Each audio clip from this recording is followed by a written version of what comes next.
Well, hello, everyone. Happy Thursday. So I'm really excited to be joined here today by my friend Truman from Return to Reason. Truman and I have just started a podcast that we just did episode 3 for, Yep. called Unscrewed.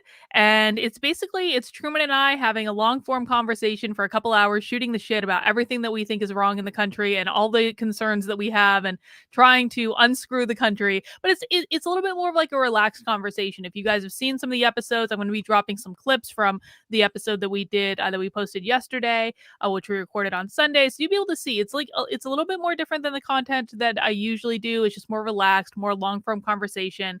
But Truman and I actually were at James Lindsay's workshop in Tampa. It seems like a month and a half ago, but it was like just like a week Right. ago or something. Seriously.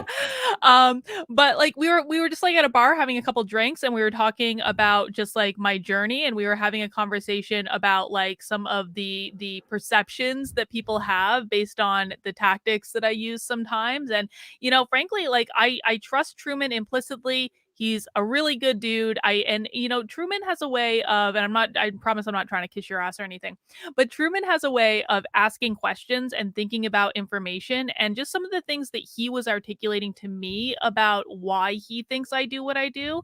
It was just really interesting to me to actually hear someone that got it. And so I said to him, I was like, well, why don't we just have a live conversation about this, and people who have questions can get their questions answered, and we can just be over and done with it. And I actually thought it'd be a really interesting conversation. So that's what we're going to do here today. Now I'm going to turn it over to Truman in a second, and he's really going to be driving the conversation. I am a mere passenger on this voyage. I'm here to answer questions to the very best of my ability, hopefully doing it in a little bit more of a nuanced way, hopefully having a little bit more of a long form conversation about this so that people can understand at least my thought process behind it. So I want to say, and just like set the parameters before we start, like Truman didn't want to do this live. And the reason he No. didn't want to do it live is because sometimes when you have live conversations in front of people, you can feel like I think one of the reasons I like doing our podcast is because we're not putting on a show for anyone. Yep. We're not like I'm not here to entertain you guys in this conversation. This is actually to be a legit conversation. So as we get started, I'm actually going to be turning off the chat. I'm not going to be looking at it. I love you all dearly, but I'm not going to be looking at what you're saying as we're talking, because I just want to have a conversation with Truman. But if you have questions, I will be looking at all the super chats at the end. I'll be reading through all the super chats. And so if you have a question that you want to ask, just send in a super chat. It'd be like $2, like whatever. I don't really care. But send it in that way, and I will go through all the super chats at the end. But for the purpose of this, I'm turning off the chat. Now, Truman, it's like it's just you and I on a Zoom call. So no one's here. I'm turning it over to you. Let's go. Okay. All right. Yeah. Let's go. So to what Karlyn said, I didn't want to do it live. I was hesitant to do it in the first place, but Karlyn's my friend. And so I'm like, I really want to do this well. And so I just kind of want to calibrate some expectations on the front end for everyone watching, and also for Karlyn. What I'm here to do is to try and facilitate some sense of understanding between like Karlyn and some of these criticisms that she's received. So the way I figure it is I probably understand Karlyn a lot better than a lot of the critics, but I also probably understand some of these perspectives maybe better than she does. And so I want to try to create some kind of understanding, and hopefully it's a mutual understanding so that it's not, we don't have some of the antagonism, against you. I think that you're an incredibly important person in this culture war and stuff. And so that's why it was funny. What did you text me yesterday? Like, Truman, I think you're more worried about my reputation than I am. And I'm like, well, I mean, I don't know if I do think you're more worried about it than I am.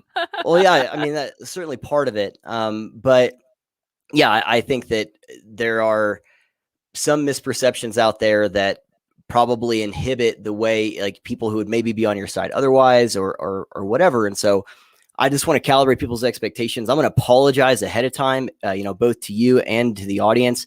I'm probably not going to ask questions perfectly if they're clunky or anything like that. Please understand, I'm really doing my best. I'm honestly really fucking stressed about this, but hopefully it goes well. Hopefully I do this well. So just letting you guys know. I have no doubt that you're going to do it well, Truman. Okay, well, I appreciate that. Like, this is just a chat. It's fine.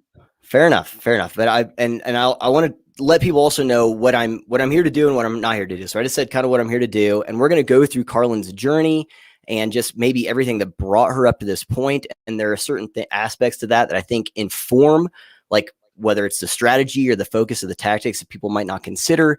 We'll get into things like audience capture and even just like what's the most important thing at the time, pre-election, post-election stuff. So we're going to get into that. What I'm not here to do is either one, lob you a bunch of softballs or just drop gotcha questions at you. I'm not here to do that. I am absolutely, and Karlyn agreed to this, and I also will say to her credit, anytime, even outside of this, where I've said, hey, I don't want to talk about this, or this isn't, or I've given her feedback, she always respects this. And so I think people probably need to understand that.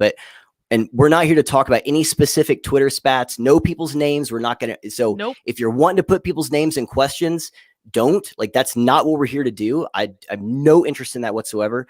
And again, to Karlyn's credit, anytime any stuff like that's happened, even if I've given her like feedback of like, hey, I don't think you should make a video about that or anything like that, she respects it. And so, and if I say, hey, I don't want to talk about this, she doesn't bring it up. And so, like, that's to Karlyn's credit. I hope people understand that behind the scenes, even in that, like, she respects that. And so, and I don't want to do that either, by the way. Like, exactly. I know you don't. No, yeah. and I'm saying, and I turned off the chat already, I promise. But I'm saying this for like Yep. the audience's benefit more than yours. Like, I don't Yep. want to go into specific feuds. What I want to talk about is like a high level thought process. Yep. That's what I want to Yep. talk about.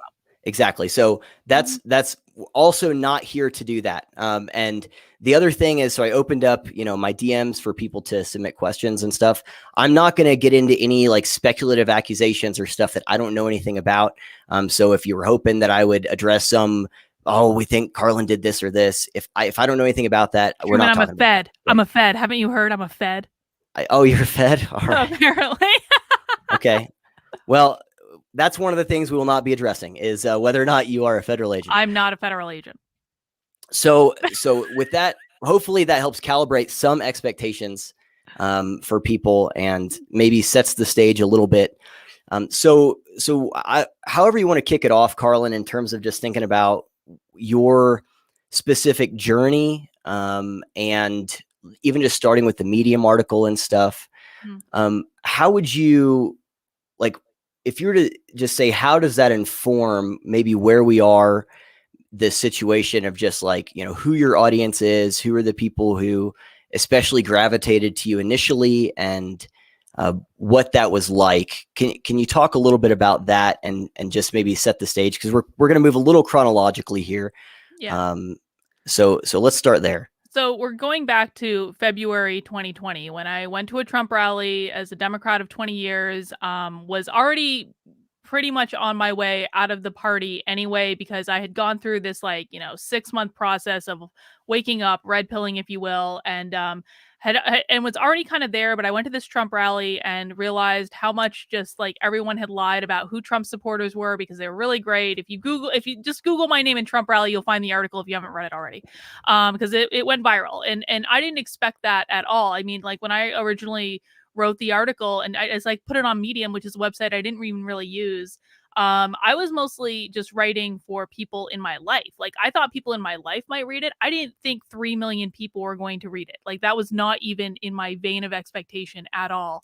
And I had no idea about any of this, of the world around like conservative politics or the MAGA movement. Or, like, I literally had no idea. I had no idea who the players were. I had no idea, like, when, like, I obviously I knew some like the bigger names, but just like in passing, I wasn't even watching the like Fox News or anything like that.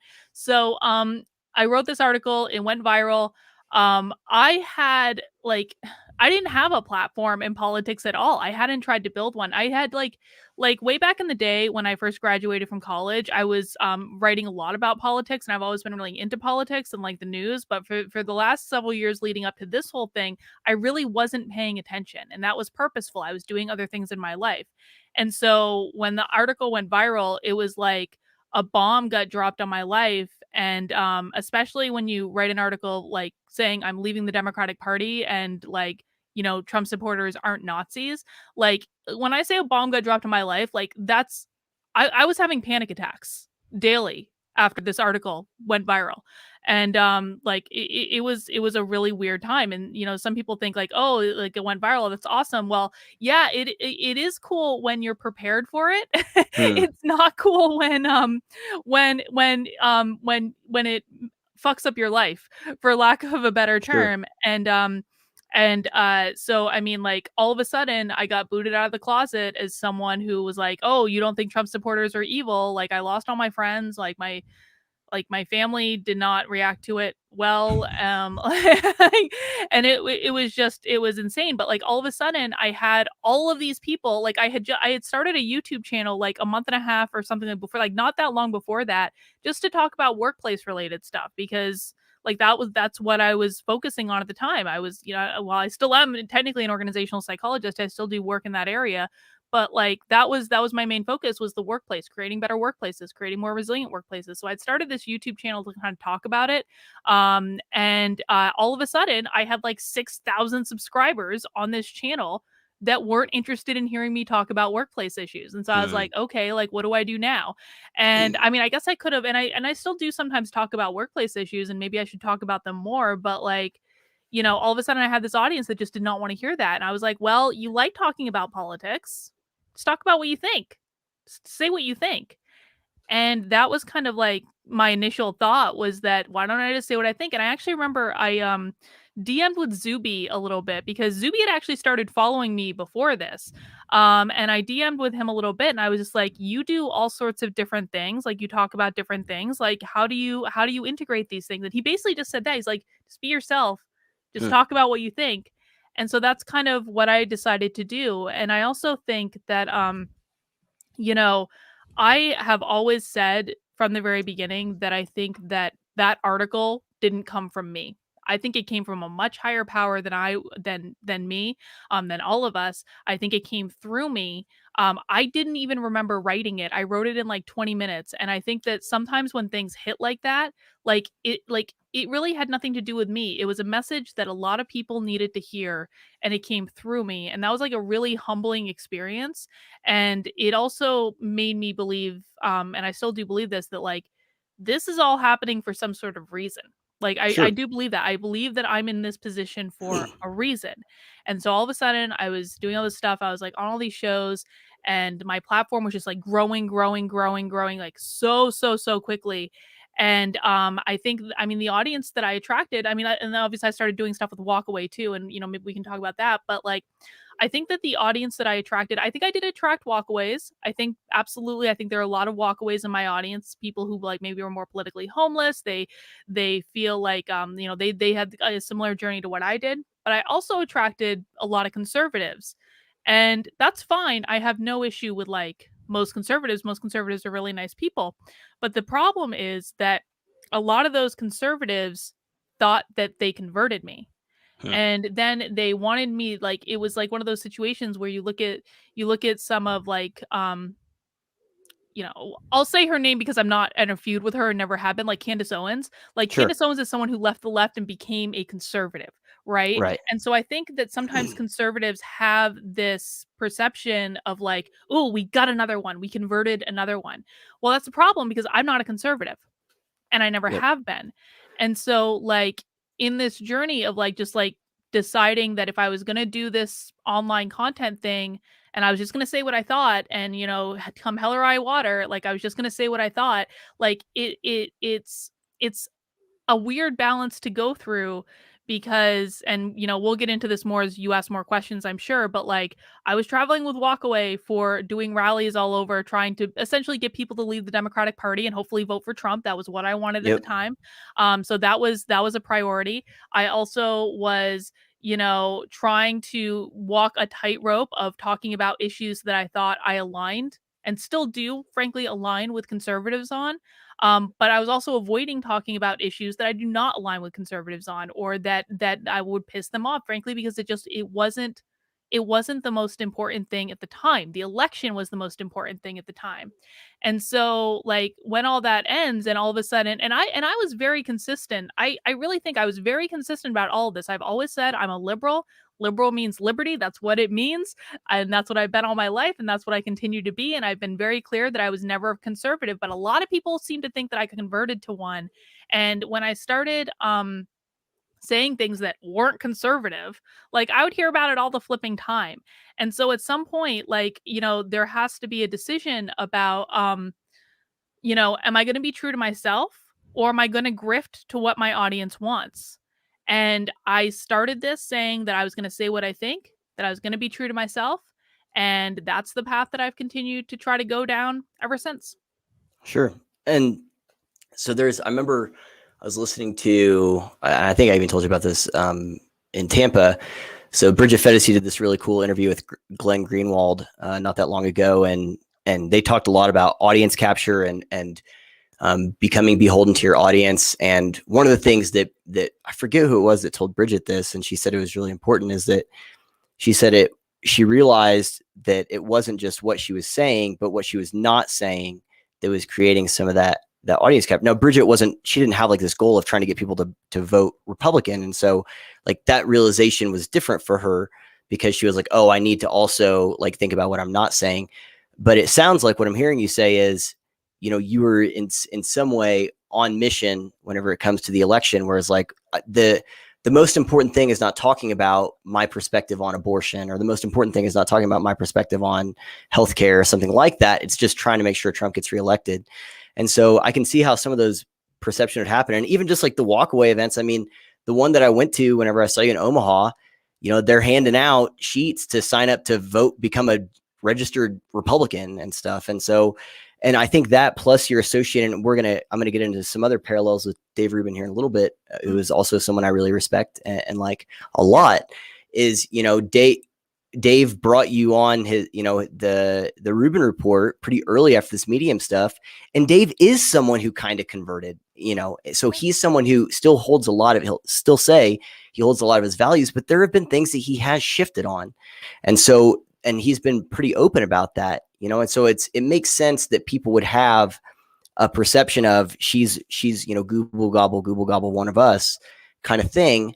And then whenever they're met with, you're not that or whatever, to say that you're grifting or something like that, or that you're a fake, you're a fake conservative or just there to sabotage them, when really the whole and this is the thing that I got in a lot of the DMs where people would say da da da da da, and then after the election X, and so it seems that there is this thing where it's like before the election all that mattered was the election, in a sense, right. And the election was what got you any type of like what made you thrust you into the public space to begin with, right? And so for you to stay in that vein and in that focus makes a lot of sense. I was thinking about like the way I had, so this doctor explained to me delirium tremens, which is what you get from alcohol withdrawal. Yeah. It is also ironically the name of a beer. Holy shit, man. There is a beer called delirium tremens. Yeah. All right. Well, hats off to them. So anyway, but is that alcohol creates this like pressure on your systems as a depressant. And then if you just, and it's like a spring, and if you suddenly just let that go and don't like ease off of it, it goes way in the opposite direction. Mm-hmm. And that's how a lot of people, I think it's like 50% mortality rate of people who go into full on DTs. The doctor told me about some guy. That's what this dude told me. And he told me about some guy that happened with. He went into withdrawals, and they didn't like incrementally like give him some alcohol, and he cooked a bunch of IQ points. He cooked his own brain because his temperature skyrocketed up. And now he'd be like, doctor, I got a pencil, like because of what that does. But the analogy I'm trying to draw here is that it's like with every successive day or video or event or whatever, where people weren't hearing you talk about these things, it's like further loading that spring of helping ingrain in people their expectation of who they think you are as a convert to their side. And you made the video talking about how you registered as a Republican, you became a Republican and stuff like that. So let's talk about that at some point. I have thoughts about that. This pressure. And then whenever the election isn't the thing anymore, and you are just talking about different issues and stuff that's on your mind, then and people realize that their perception of who you are, and more specifically the policy positions you might hold, or just ideas you might, favor over other ideas, isn't in line with their perception. Well, I mean, uh, uh, unmet expectations, and just expectations generally are like the mother of all disappointment, right? And so it kind of, after the election, that spring is released, people see like, oh, hey, yeah, no, you have always, and again, to your credit, you said multiple times that you were always a progressive, or you were always, I was never a a progressive. I liberal. was a You're always a liberal. liberal. Yeah, you're always a liberal.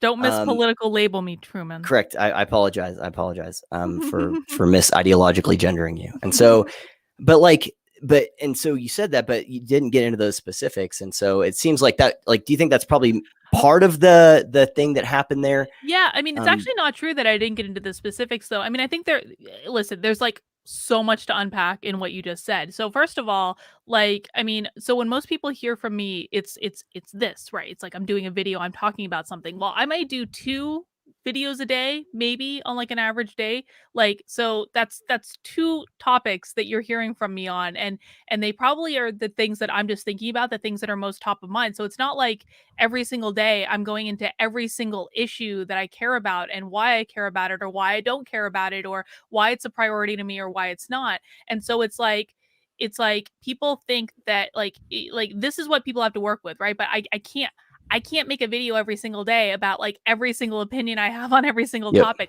Like I have to stay focused. And as I've especially like after the election, like I really, of course, started to focus in on critical race theory. And I was already starting to focus in on critical race theory. Well, that's not actually true. I was starting to focus in on critical race theory way before the election. But that was really my thing afterwards. And like the way I see it is like I just don't really care about a lot of issues now. But it's actually not true that I didn't talk about, especially my position on abortion. It's not true that I didn't talk about it. Like, because I So actually what I meant did. is that it's probably the amount of times you talked about it Well, would be so easily lost in the shuffle of all of the other stuff that it'd well, be easy for people to maybe not get that, or maybe not. Maybe I'm wrong yeah, there. I mean, I've said many times that I'm pro-choice, but it's also not something that I harp on. It's not something Sure. that I really make like a focus, because to be really honest with you, this is not, to me, that is not an issue that I really care about. Like at this stage in my life, like I'm married. If I were to get pregnant, I would have the kid. Like it's just not an issue that affects my life at all. I also have opinions on like what happens when babies are aborted, that I don't actually think it's the tragedy that people think it is, and that has to do with my spiritual beliefs. And if people have questions about that, they can super chat it in. But like, so for me, I actually did make a video about this though, because I had started this video series of questions that conservatives have, like about like different positions on things and Hmm. like why the left sees things the way they do. And actually the first video I ever made was about abortion. Well, I posted that video and I got called the baby killer like 87 times within 15 minutes of posting it. And I was Sure. like, all right, not talking about that anymore, because it, frankly, again, it like just wasn't the most important issue to me at the time. And I'm not going to get into like several days long Twitter feuds over people who are insisting on calling me a baby killer when I've never had an abortion. Like that just doesn't make sense to me. And it just, like, again, it wasn't the issue that mattered to me at that time, and it's just not something that we agree on. And I'm not open to having my position changed on it, and I'm not frankly open to a conversation on it. It's an issue I've thought a lot about. And so of course I'm not going to talk about it publicly, because Sure. not only does it have little relevance in my life, it's also just not a fight that I want. It is completely distracting to the fight that I'm trying to engage in. But also, if we look, and I'm gonna go at a high level because I'm gonna make the assumption that you might have follow-up questions. Sure. But like if we look at like if people think like I was like one person before the election and then like a different person after the election, well, that's because things changed after the election. Hmm. Like Yep. I had decided, and I'm more than willing to go more in depth in this. Like I had decided to join the Republican Party before the election. I had already made that mental switch in my mind.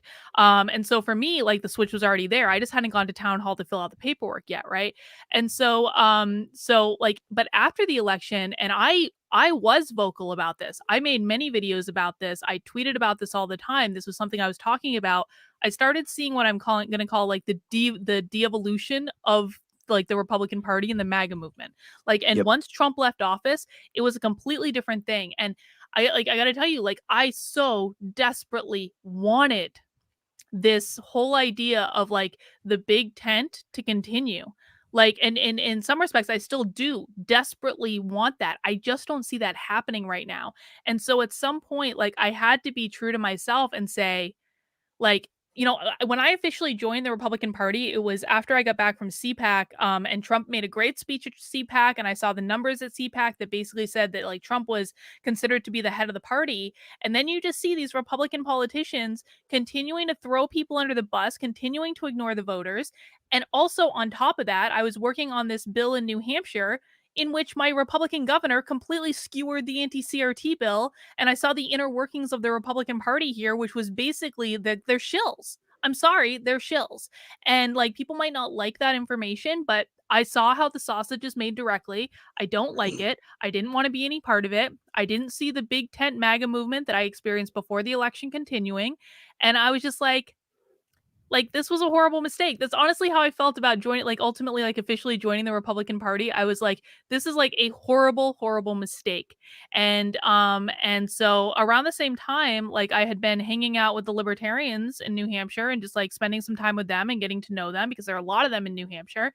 And I just kind of reached a point with it where I was like, I align more with the libertarians. I just do. I always have. Like even in 2020, I like, and part of the reason I think that I really enjoyed the MAGA movement in 2020 is frankly that I think there are a lot of libertarians in it. Totally. I do. I do. Yep.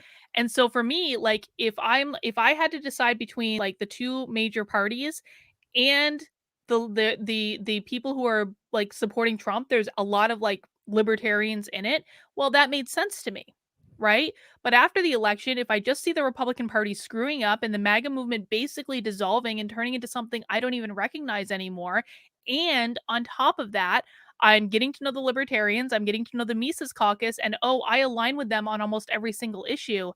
At some, it really did reach a breaking point where like I had to be true to myself in this. And I'm sorry if I disappointed people by leaving the Republican Party 15 minutes after I joined, but I really feel like I put in so much work and so much effort to try to get myself to a place to do it. And it was just like I was being let down over and Mm. over and over and over and over again. I was working so hard on the CRT thing, and it was just like when Chris Sununu skewered that bill and the GOP supported him and the GOP continued to rally. I worked so hard on that, Truman. Like, I'm gonna cry right now. Like, I worked so fucking hard on that. And the GOP has continued to lie to the people in my state about what's in that bill. Like, people still here do not know. It felt like I was getting spit in the face. That's Mm. what it felt like.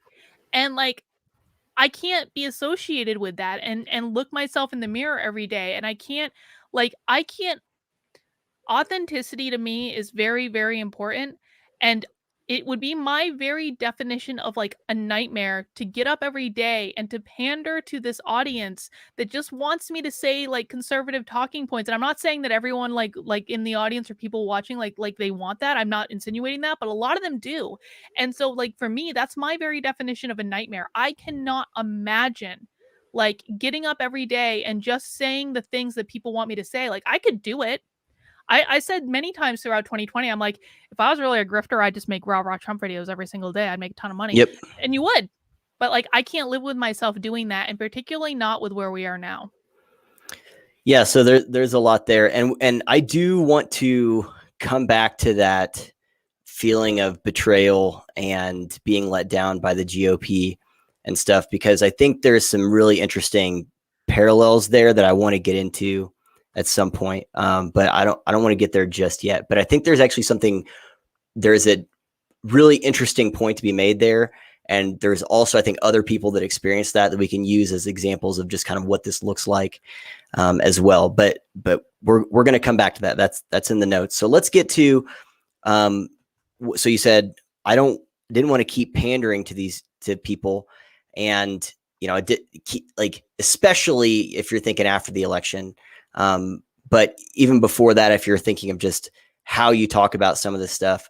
So let's go to just Twitter. Can I just like clarify something, because you said and maybe I did use this language, like I don't want to keep pandering to people. Like Yeah, I want to clarify, like I've never pandered to people. Totally. Yeah.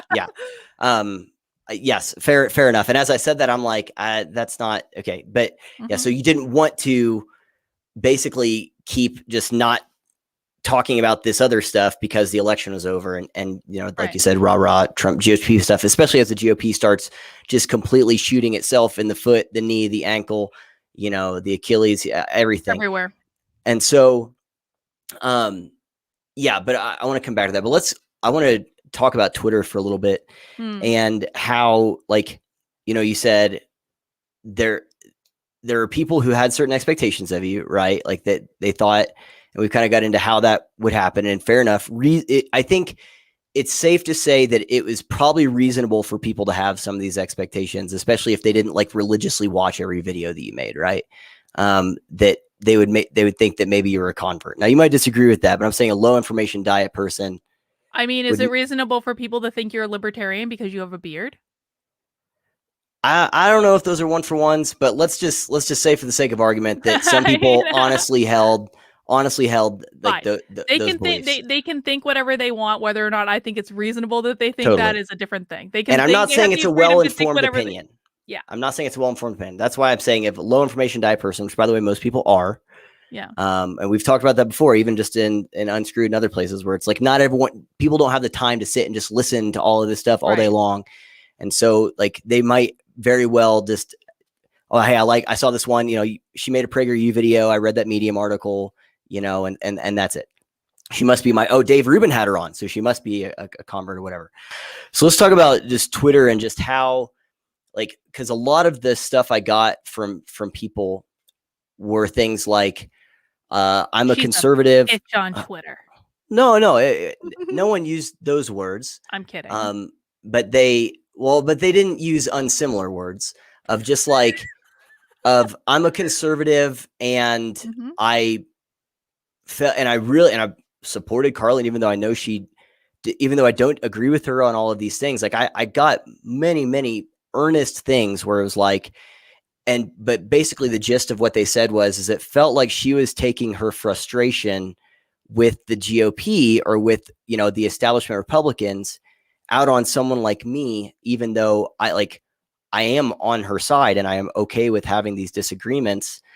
And it felt really alienating. And so, like, what are your thoughts just on that and just the way in which your frustration, either with the election of the GOP or even just with stuff like you just said, like, you know, you put I mean, I remember you had that petition. People, I mean, we were sending emails out to people in New Hampshire and stuff, and for them to turn around and, like you said, it does feel like a spit in the face, even when you're seeing stuff like they want that Chris Sununu to run for Senate and all this other stuff.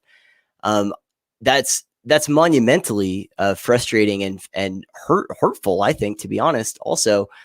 So, but there are people who felt like the way that you expressed or even just engaged with people who are conservatives or Republicans on Twitter felt like it was like, for like they weren't those people, they weren't that, but it felt like that was being taken out on them. Well, so the thing of it is, so first of all, I'm not responsible for anyone else's feelings.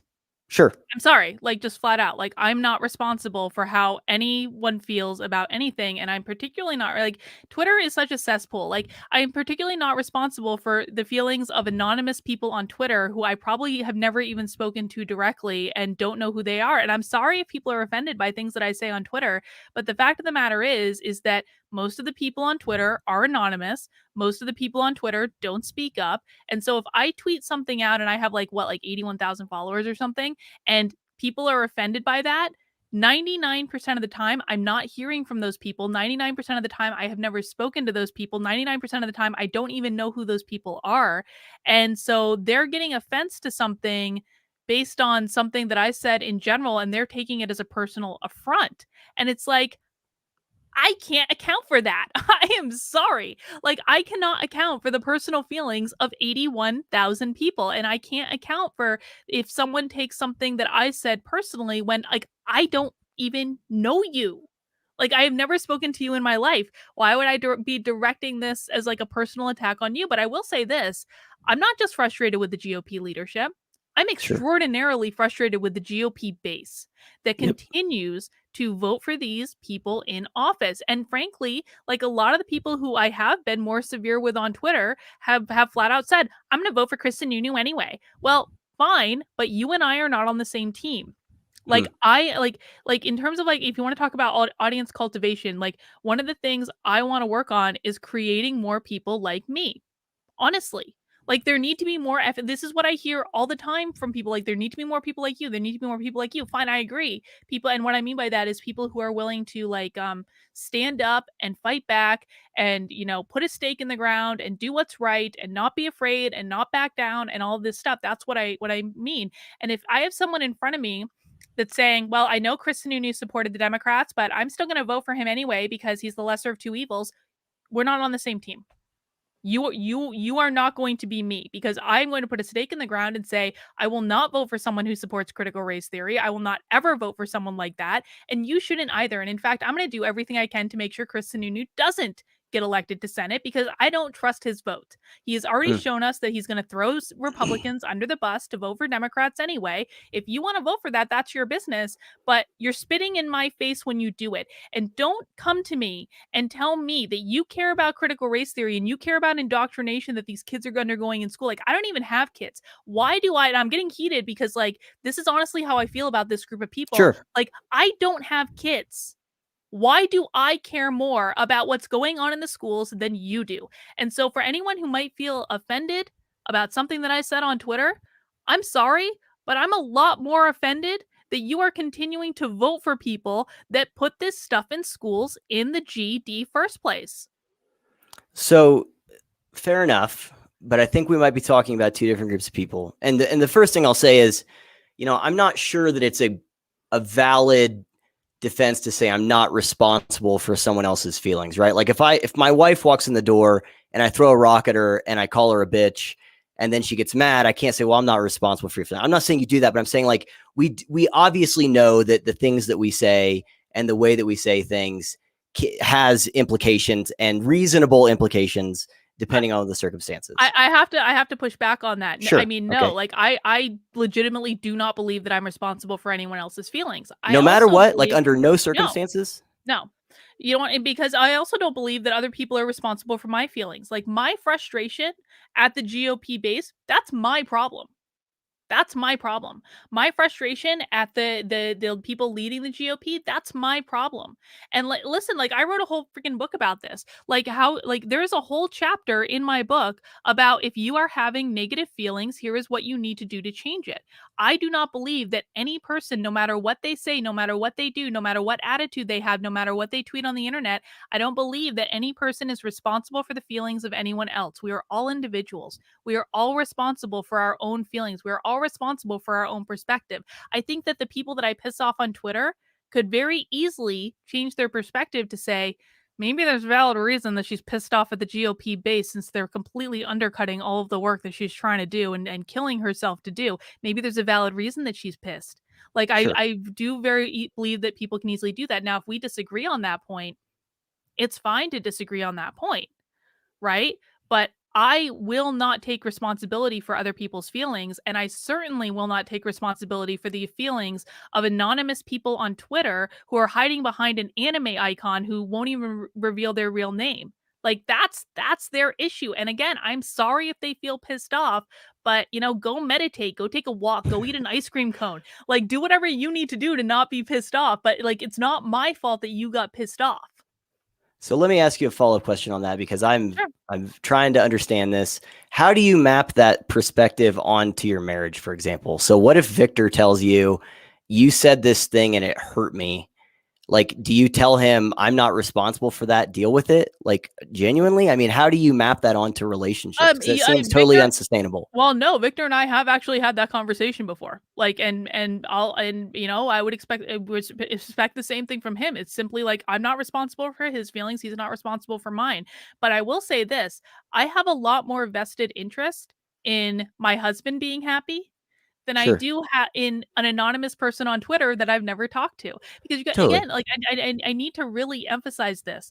Most people who are upset about me on Twitter have literally never spoken to me, Truman. And by spoke, I don't mean like Yeah. talking like you are right and I are right now. I mean like have never even had a Twitter interaction with me. Like so I will like if my husband is genuinely upset about something that I've said or done, like I have a vested interest in keeping him happy because I would like to keep my marriage intact. But like on Twitter, I have no vested interest there. If you are not someone who I perceive to be someone who is willing to fight, who's willing to kind of deal with hardship, who's willing to stand up in the face of adversity, that it like if you like okay, let me just be brass tacks here for a second. Like if Sure. you are so weak-willed that you take personal offense at a tweet that is not directed at you in any single way, in a personal way. It's not saying, Truman, I think you suck. And if you like, it's not something like that. Like, if you are the kind of person that is going to get so bent out of shape over a single tweet that is not referencing you specifically, you and I are not on the same team. Mhm. I'm sorry. Like, I only have so many hours in the day. I can only focus my attention in so many different ways. And if my goal is to try to cultivate an audience that I think is going to have the wherewithal to stand up and fight back, the person who's offended by something random that I put on Twitter when I was probably half awake and hadn't even had a cup of coffee yet is not that person. Now, that's not to say that there aren't very many places that that person can go and find community, but like in my like it probably isn't going to be me, and that's Sure. okay. That's okay with me. I'm not the right person for everyone, you know? So again, I think we're probably talking about two different groups of people, and at least in my mind. So let me differentiate. We can leave the responsibility for hurt feelings thing. I frankly don't understand that, but that's okay. I don't have to, and at least I you mean, there's said okay, that. so let me like so there is numerous there's mountains of research. It comes out of positive psychology mostly that says that people are responsible for their own emotions. Like Sure. something that you do to me does not create the emotion. Like I already had the emotion and then maybe you triggered it for a nice Okay. SJW word. But like there's a lot of psychological research in this. This is not something I'm making up out of thin air. Totally. No, I don't think you are. I don't know how to wed that to just responsibility in relationships and something like humility or conflict management or something like that. But that's okay. That's not what I'm Mhm. here to do. It's just now people understand that that's your perspective, so that's Well, fine. I've been married for almost 10 years, so I'm doing Well, there you something go. So right. exactly. So it sounds like that you guys have some kind of understanding clearly. Yeah. And I think that the caveat of, okay, obviously you have a more vested interest in, handling things differently with your husband than you do random people on Twitter, that's obviously true. Like, you probably don't just treat your husband like shit and tell him to deal with it. Like, that's obviously true. So, Well, to be but we fair, most of the tweets I send are not treating people like shit and telling them to deal with no, it. that's not what I'm implying. That's what I'm saying. That's what I'm saying. But what I am saying is, I think that there probably is a group of people. So let's say, so you said people will say, well, this isn't directed at, or you just said that this isn't directed at anyone specifically, Mhm, right? And so how could they, but if you have a tweet where it's something like, or you say, let's say, take Twitter out of it, if you say like a video or something, um, conservatives do X or Republicans do X or Republicans don't do this. mhm, And the odds of that actually applying to 100% of the population is zero, right? And so I'm talking about the mhm, people who read those things and go, that's not me. I didn't do that. Like, and that's not like, and so it seems like there's like, this is another one of the things that I got from people where they would say, so one of the examples was the Jill Biden thing. mhm. And someone said, like, Oh there, god. right. So, and by the way, remember, I was with Oh, you on the Joe Biden thing, that this is a stupid thing, hill for conservatives 14 to die on. days. Totally. And 14 straight days. so I'm with you on that. But there Mhm. are people who, and just in that or other instances where they're like, I replied something to Karlyn, and some of them sent me screenshots. Are like, this is what got me blocked. And I'm like, that's what got you blocked?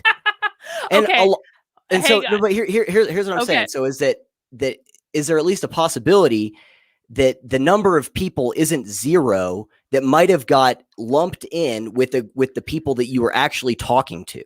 You see what I'm saying? Did those people who got blocked over the Jill Biden doctorate stuff, did they also show you the tweet that I said saying, if you continue to hound me about the Jill Biden doctorate stuff, I'm going to block you? No, Because I told people flat out, if you keep doing this, you're going to get blocked. And then what do? They respond to that tweet saying, yeah, Dr. Joe Biden's Dr. And then they get blocked. They literally got blocked, Truman, because they did the thing that I told them I was going to block them if they did. Like, the again, ones that I this is saw the were type of stuff that I person. would say that I was like, in a vacuum, like they like So there were a handful of I didn't get Yeah, like 100 of these things. I only got a handful. But right. the handful that I got were it was like they weren't even like being So, antagonistic or anything like but that. Like but but they were maybe I even don't agreeing with care. you. You see what I'm saying? Like they're maybe even agreeing with Mm, you. And so do you think it's possible? Again, all I'm saying is the number more than zero of the people who might have been lumped with a group of people that sure. absolutely deserved your frustration and scorn, and that there are some people that were just got caught up in that or maybe collateral damage, Oh, and that sure. is it more than zero? Yeah, of course it's more than 0, but again, we have to think about the bigger picture here, which is Sure, I don't want pe if y I'm sorry, like, for okay, let's talk about the generalization thing. Do you want me to have a video for every unique variation that might happen on something ever? That's not a feasible solution, especially when I'm also told, "Karlyn, your videos are already too long, make your videos shorter, make your videos shorter." It's like, what do you want? Do you make me want me to make generalizations, or don't you want me to make generalizations? A tweet is what, 200 and some odd characters? Like, 240. Yeah, how many individual circumstances do you want me and to address in a single we're Twitter gonna get to thread? that. And it's Yeah, like it's just like it is not possible to account for every single person in every single circumstance. But also, like, again, bigger picture, my goal is to create more people like me. If you are ranting on Twitter incessantly for 14 straight days about Jill Biden's doctorate, you are not one of my people. I'm sure. sorry. I'm sorry. It's me, it's not you. And it's like, and again, like the whole, like, people complain about being blocked. Truman, what does it say about someone, and this is an honest question. What does it say about, so they're blocked by me, first of all. So they somehow found out we were having this conversation in the last 24 hours, which is how you posted it, like when you posted it on Twitter. So they found out, they dug out a screenshot that they I took asked for that, screenshots from people oh, because I well, wasn't that's taking fine. anyone's word at face value. I But said, that's "Send me fine, but also screenshots." but they had the screenshots. Like, this happened months ago. They had the screenshots sitting by. Well, Hang on, let me. Well, no, but that's not what happened. So none of these people knew. They were like literally 100% of the time when I said give me a screenshot, they said this was months ago. I can't find it. I said do a okay, good. Twitter advanced search. You're not going to find it. Well, You have good. to do a Twitter But advanced it search. So but that's it so you see what I'm but it saying. So fair also, enough. yes, fine, fine, but they might also not have gotten blocked for the thing that that they think they got blocked for.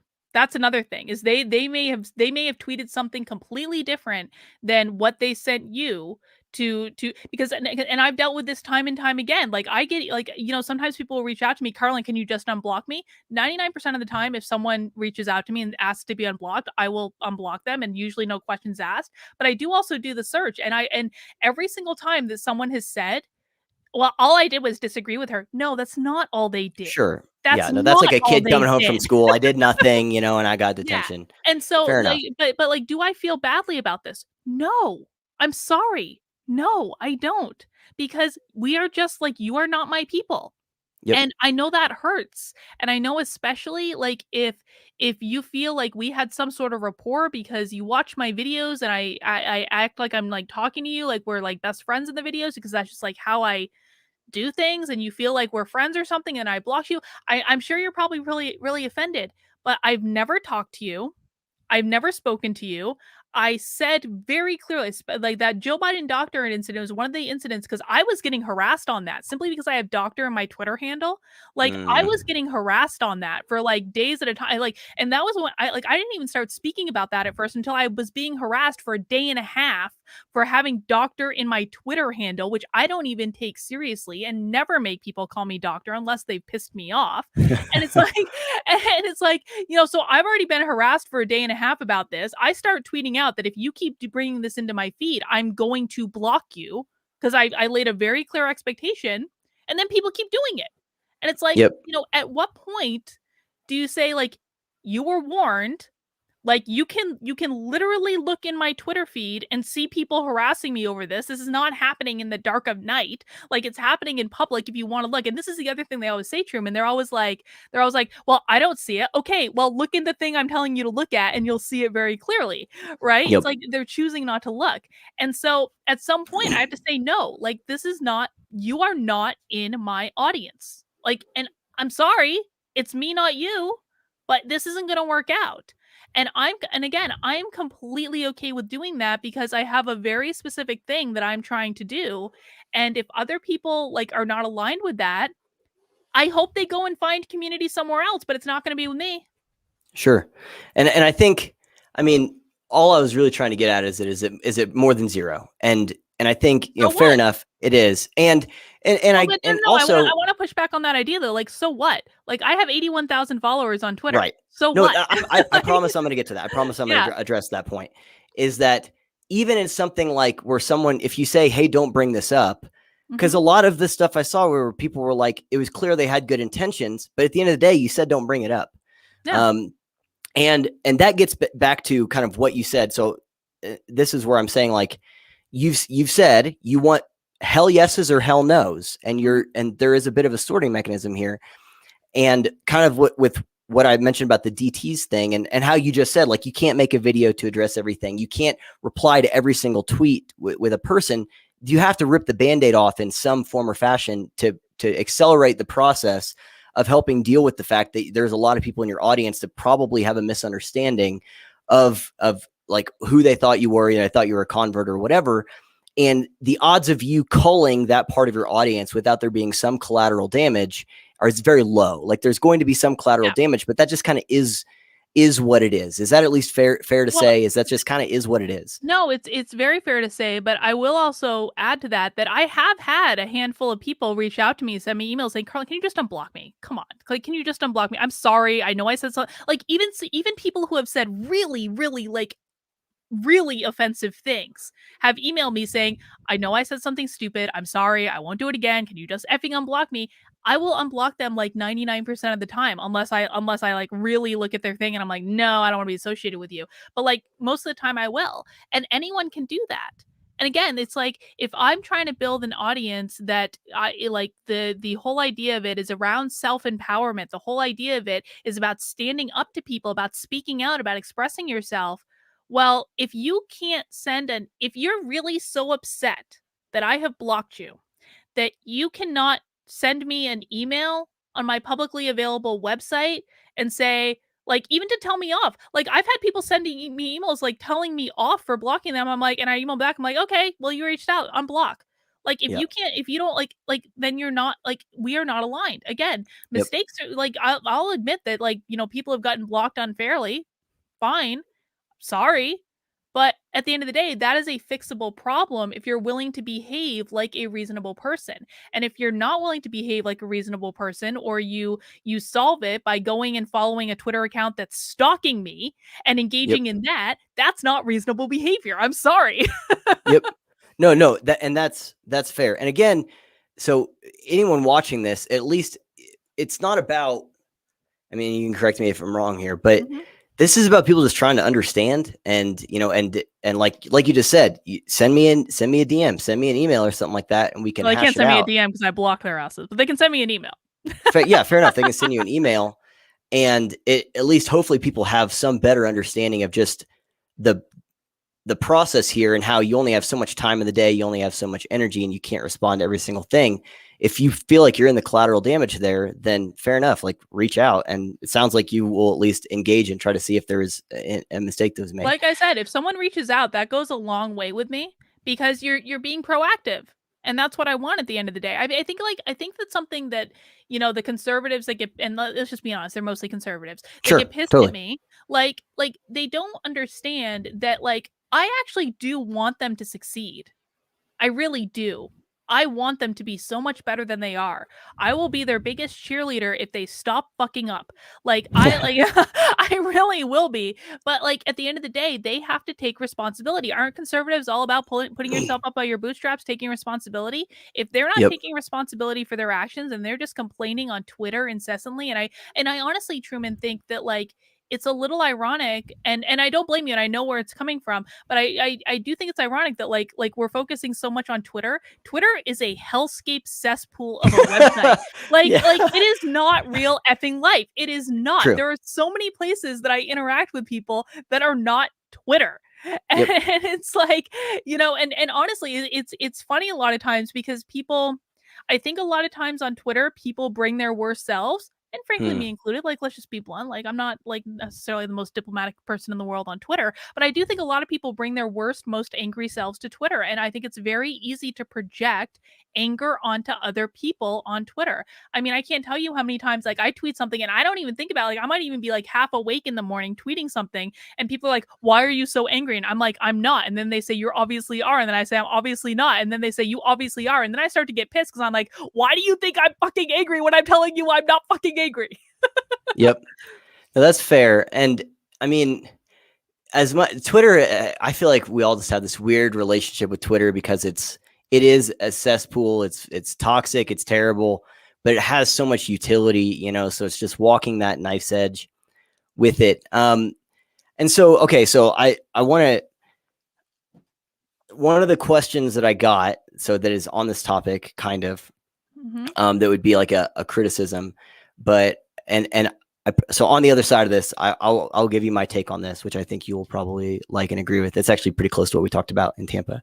But someone says, look, so going to Twitter, like Mm-hmm. Karlyn has had multiple like conflicts with people on Twitter.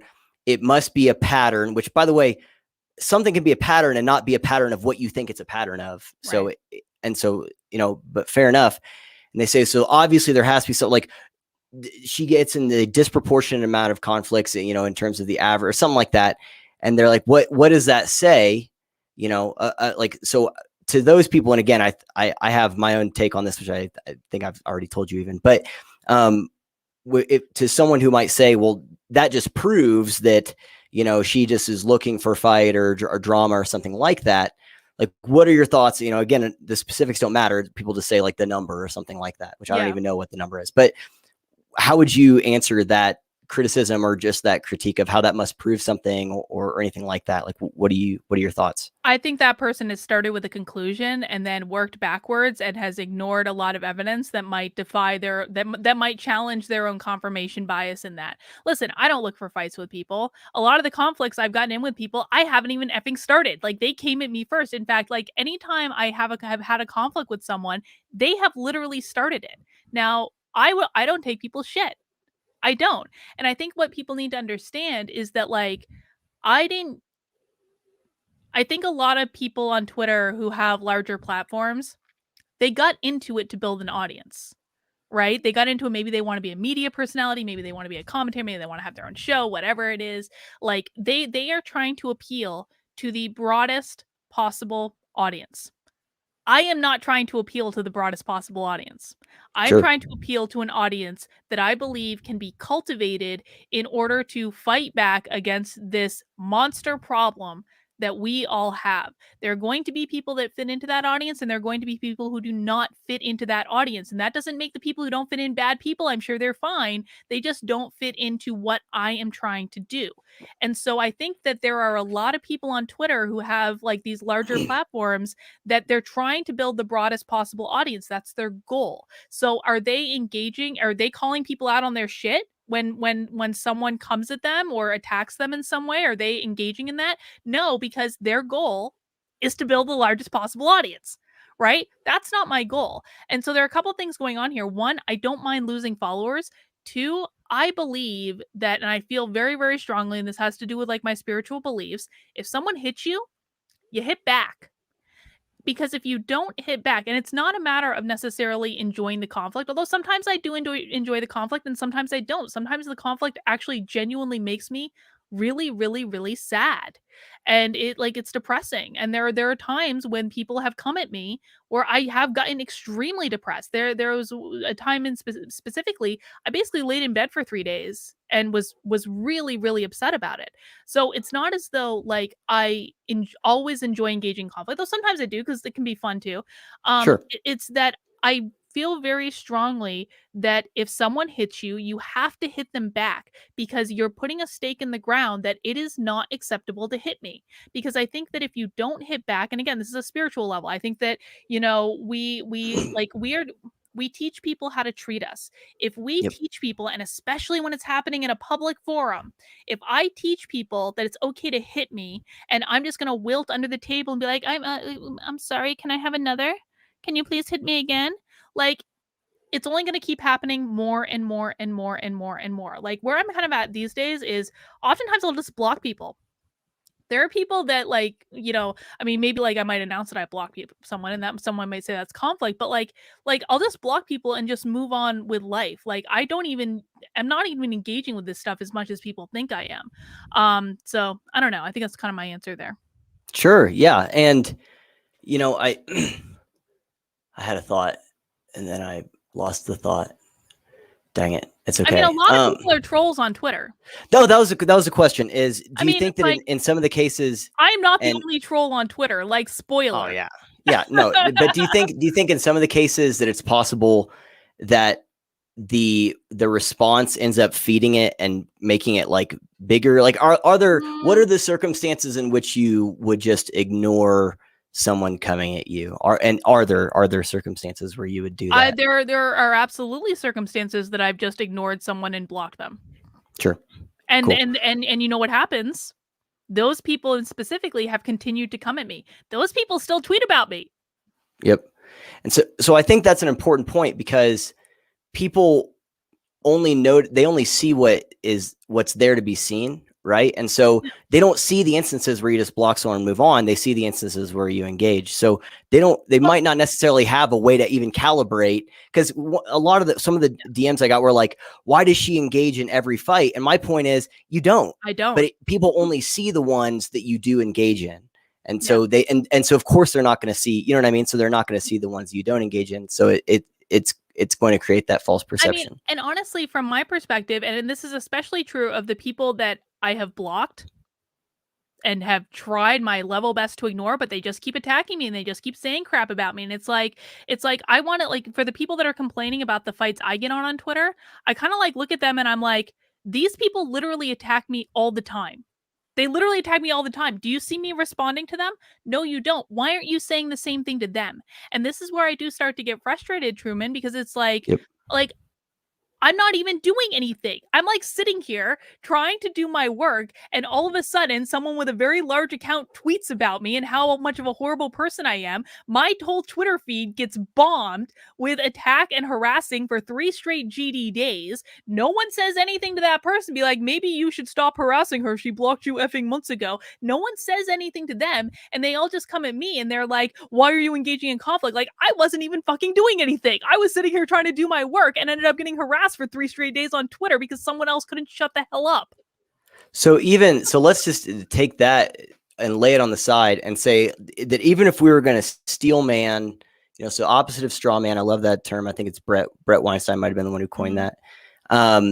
Even if we were going to steel man some of the criticisms of someone saying that you're just looking for fights or looking for drama or something like that. Just the way that I personally calibrate, and I told you this before, like during one of these things where I said, the way I map it is that people handle interpersonal conflict differently. And the way that you handle interpersonal conflict might not be the way that I handle interpersonal conflict, but that's not evidence of like you being some psycho or something like that. It just means that you handle things in a way that I might not do that. And that's okay, because we're adults and we can have things handled in a different way. So like, even just as an example, I remember whenever you did the live stream where you talked about whenever you got fired from the NPR station, which you were later fully exonerated in all the points you made. Mm-hmm. Yeah. So you're talking about all the circumstances and everything that happened. And then you got to the part where like they did finally fire you and they're like basically trying to escort you off the premises, and you're walking around other people's cubicles and stuff and talking to them. Like, that's one of those things where honestly, I use that to help calibrate a lot of stuff that happened after that, where I'm like, yeah, I probably wouldn't have done that, but Karlyn was right. So I might not have handled that exact situation, but she had the balls to even stand up in the first place. And that's what got her terminated. And we might have different things, which again, people should go back and listen to it. It's a crazy story. Like, you were fully exonerated. There was stuff that came out later that was like, yeah, like you blew the lid open on some of this like super toxic workplace stuff. Absolutely correct. Yes. Yeah. And so it's like, it doesn't matter if like how I would have handled it when they were trying to walk me out. People handle stuff differently. You were right. And so that honestly has been a thing that helped inform like just how I've even just conceptualized some of the conflicts where I'm like, I don't really have an opinion. I don't want to get involved. People can handle stuff however they want to handle it. And that's one of the things I've told you. And again, you respect that. If I say, I don't want to talk about it, but people can handle stuff however they want. I think people don't, they have this thing where it's like, oh, because Karlyn handles this in a way that I wouldn't, or maybe, again, you rip the Band-Aid off. Like you've said in that one video, I think the one, and I was really glad you made it, the one where I was like, am I grifting or whatever, where you said, I'm looking for hell yeses or hell nos. I don't want anyone in between. If you're not fully here, then fine. But you're, like you said, you're not trying to grow your audience or anything like that. And that means that you might handle some of the stuff, like you said, like I might be aggressive on Twitter. I might handle this in this way. It's okay if you don't agree with how I handled it. But my point is that I don't think those are good, like evidence of, you having some kind of like personality defect or something. It's that you would handle something in a way that I wouldn't. And that's just how I personally see it. Well, I want to give one other point here. Okay. There are at least, and the other parallels that I would give, and I have two parallels at least I would give with someone like Dave Rubin, who I also respect, is Dave is someone who also has had a lot of like conflicts with people publicly. And increasingly, Brett Weinstein is in that category, at least in terms of some of the stuff with like the ivermectin and people getting mad at him about. And what do the three of you have in common? You guys are just saying what you believe. At least that's my perception. So people might disagree with me. But I think that you're saying what you think, and you're not really, people's emotions, like you said, are not even part of the math of how you're articulating what you think. So obviously there's going to be tension. There's going to be conflict. People are going to get rubbed the wrong way.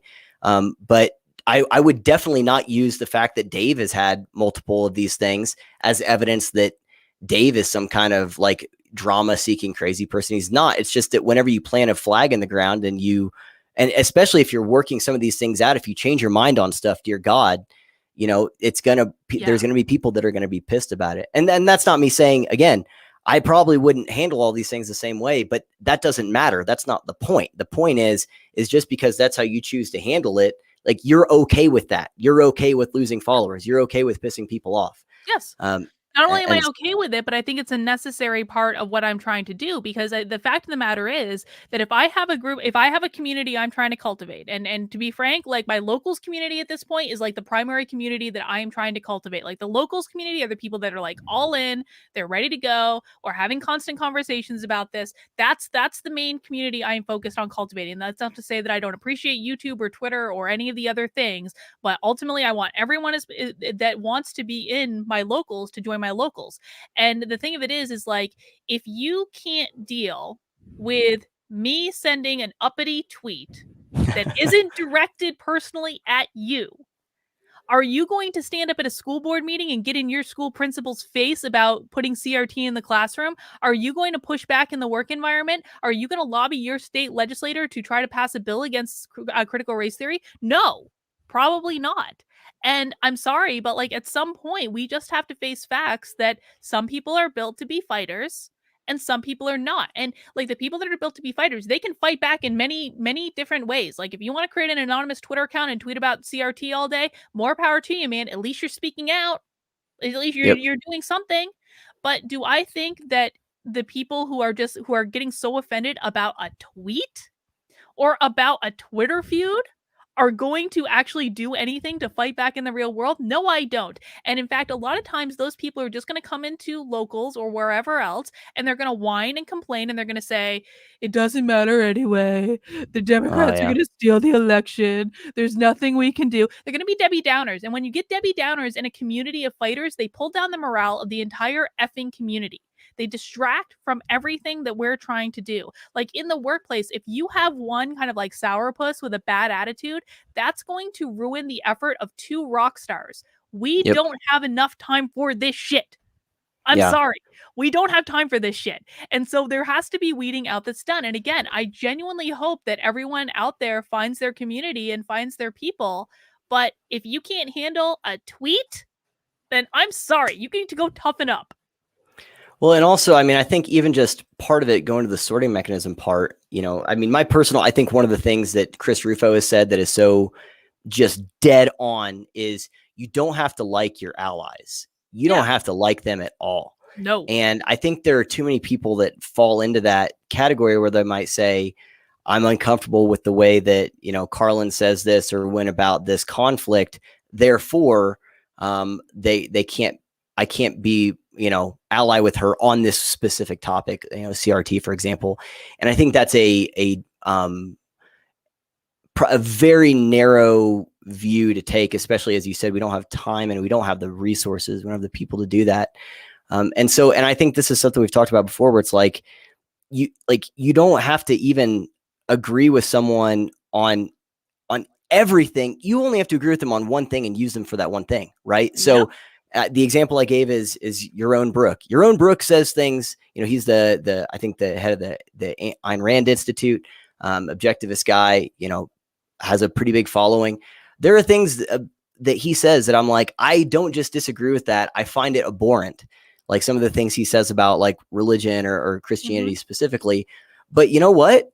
I can put that aside and say, I really like Yaron Brook on these other things. And so I'm not going to Yaron Brook to look at how he thinks about Christianity. I'm going to Yaron Brook because he has the right ideas on liberty.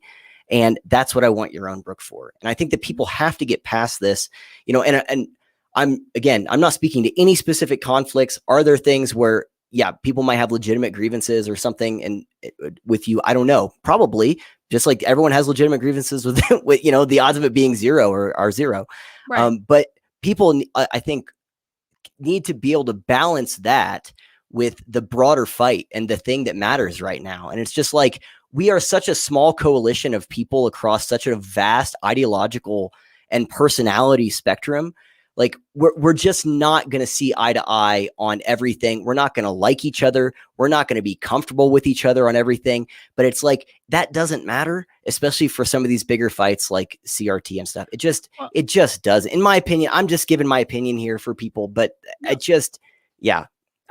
agree with you. And I'm going to go one step farther, Truman. And I'm going to say, I find it abhorrent when people in the like anti-woke movement or anti-CRT movement put conditions on who can fight and who can't. And there are an awful lot of them that do it because, and frankly, I don't want those people in my community either, because if it wasn't that I was getting in conflicts on Twitter, you know what else it would be? Oh, she supported Trump in the election. She publicly said she voted for Trump. And if it wasn't that, it would be something else. And so do I want people again, if my goal is to build a community of people who are actively fighting back against the woke bullshit in our country, like, do I want to bring people in who are going to put conditions on who can be in the community and who can't based on their personal preferences? No, I don't. That is disruptive to the community, and it is disruptive to the entire effort. And I look at those people and I say, okay, so today on Twitter, and I know, like, again, we're focusing on Twitter, but honestly, like, that's just where stuff happens. Like today on Twitter, I called out the fact checker at the Washington Post and got them to cancel a hit piece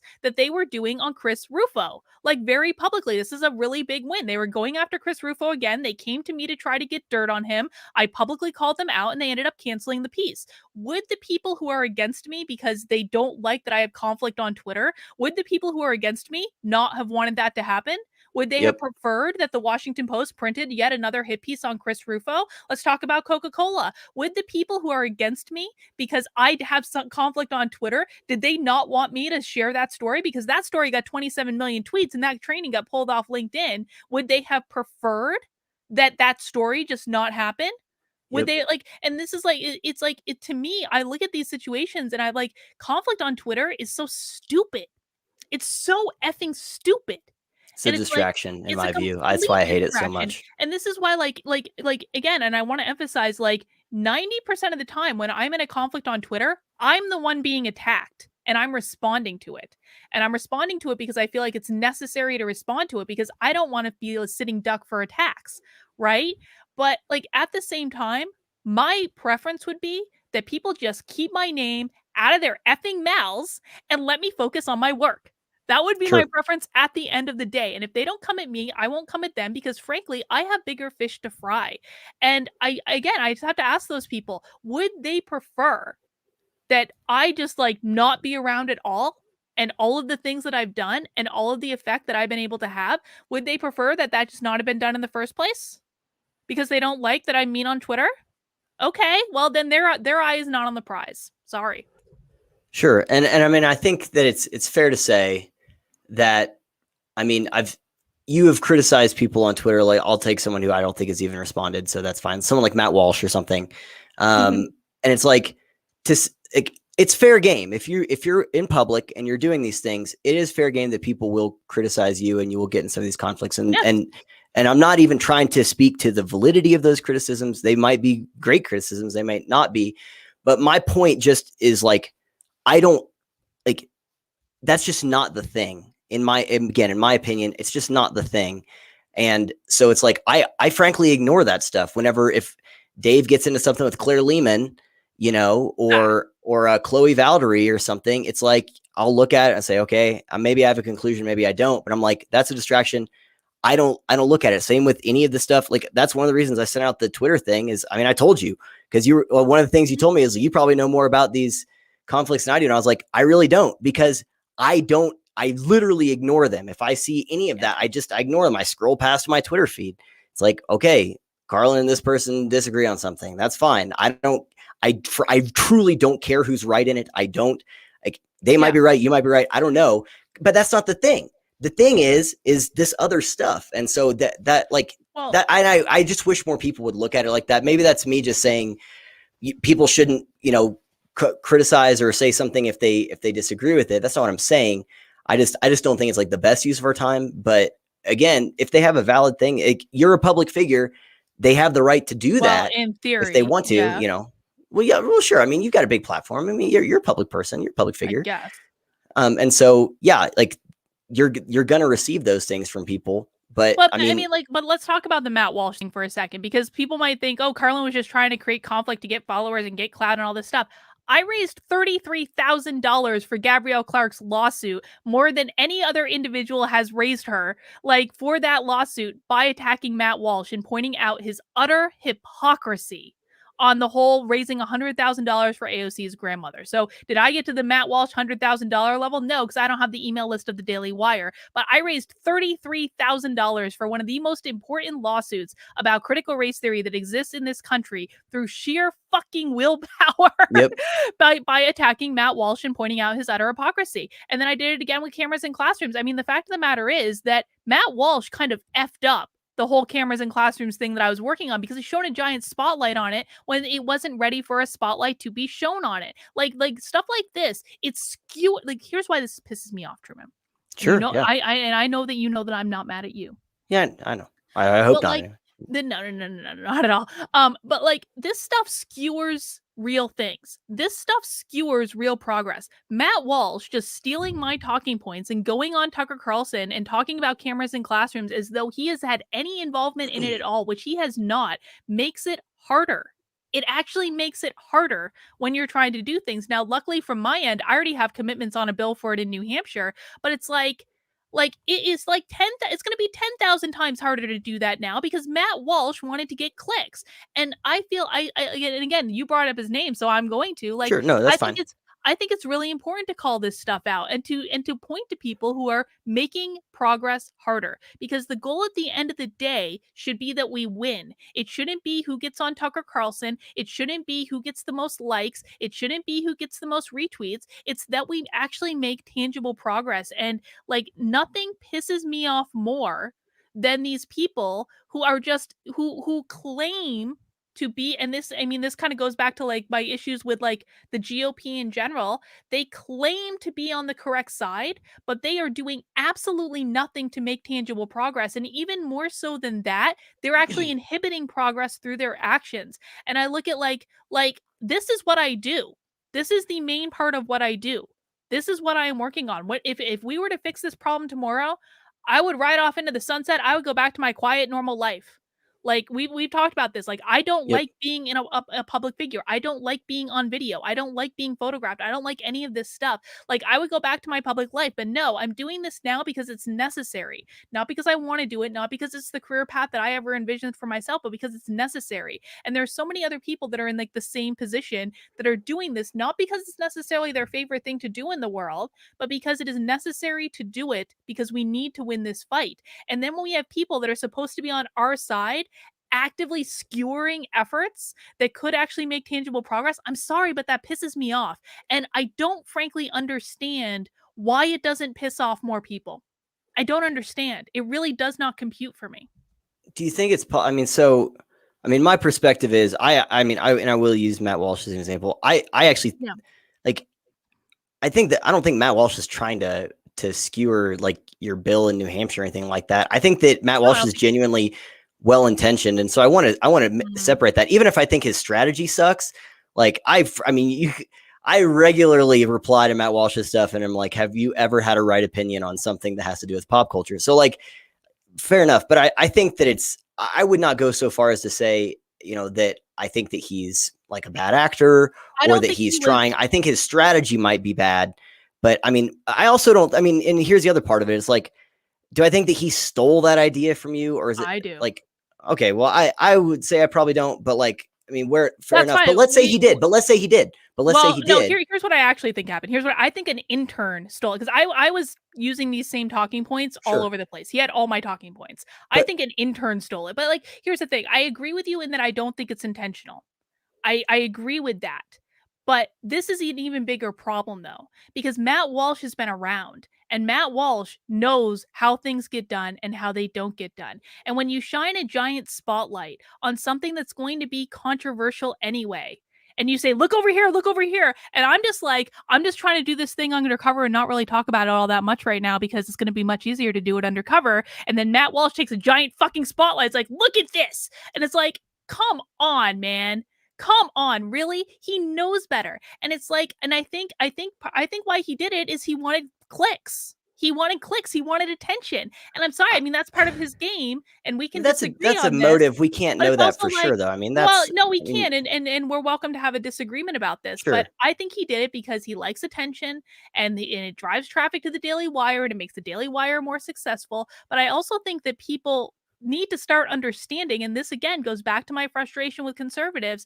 I also think that people need to start understanding that people like many, though not all, there are some people I like at the Daily Wire, but many people at the Daily Wire are just doing it to build a business. They're reactionaries. Yeah, no, I totally agree with that. We They're talked not on about your that side. before. They're not going to fight for you. Sorry. And yeah, I mean, I would not attribute that, but that's fine with Matt Walsh. But I mean, so We can here's my question disagree. then. I don't Totally, block exactly. everyone who I disagrees with know. me. Look at this, guys. And anyway, but so then I feel like with let's use that example because I also had people DMing me about that, and Mhm. so where they said, well, because let's just take what you just said there, where it's like you said you were trying to do this, undercover and covert and not really trying to talk about it. But one of the criticisms I got from people was like, Karlyn turned the cameras in classrooms thing into like who thought of it first when it really should be like Well, you would I think did that she think would of it be first. happy about like the fact that it was getting more attention. And even if like that's not necessarily what you wanted, if you were talking about it on Twitter, you had to assume that you were drawing attention to it. I So was when is I it fair first to be came mad when at I Matt Walsh for bringing it up if you were yes. also bringing it up? Yes, absolutely, because I was Okay. talking about it on Twitter when the idea was first materializing and I was vetting the idea. I was using Twitter at the very beginning to vet the entire idea, to come up with every single objection to the idea so I could have a counter to those objections. And then I was working with state legislators in New Hampshire and talking to them about it and basically lobbying them on it until they understood it. That's what I was doing. And I wasn't talking about it because the bill submission for the next legislative session is in a month. And that was when I was going to start talking about it. And it's like, you know what? I mean, but the thing of it is like Matt Walsh even got called out by New Hampshire state legislatures saying this was like she's been talking about this for a while. Like he got called out by elected politicians. And I do think that when you're getting information from somewhere, it is actually important to talk to those people and to bring those people into the discussion, at least reach out to them. Again, I don't know how the hell Matt Walsh got every single one of my talking points, but someone gave them to him. I don't, and again, I don't necessarily think it was him. I think it was like an intern or something. But like it's just ridiculous for him to front as though this was something that just came up to him out of nowhere. I'm sorry. And the thing of it is like one of the main things that I really want to do with this is to frankly prove a point that Matt Walsh ain't doing shit.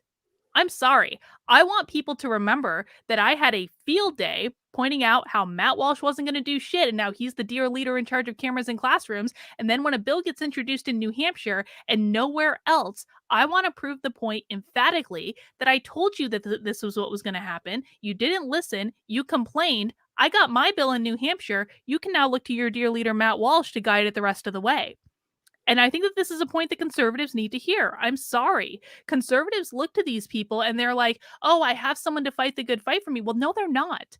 And it's like, how far are you going to let this go? How much are you going to let these people skewer until you speak up and you start doing for yourself? And if they don't understand that people like Matt Walsh are never really going to fight for them in any tangible way at all they're going to do is run their mouth on the internet, then they're not going to do anything until they understand that point. I want to make that point crystal clear.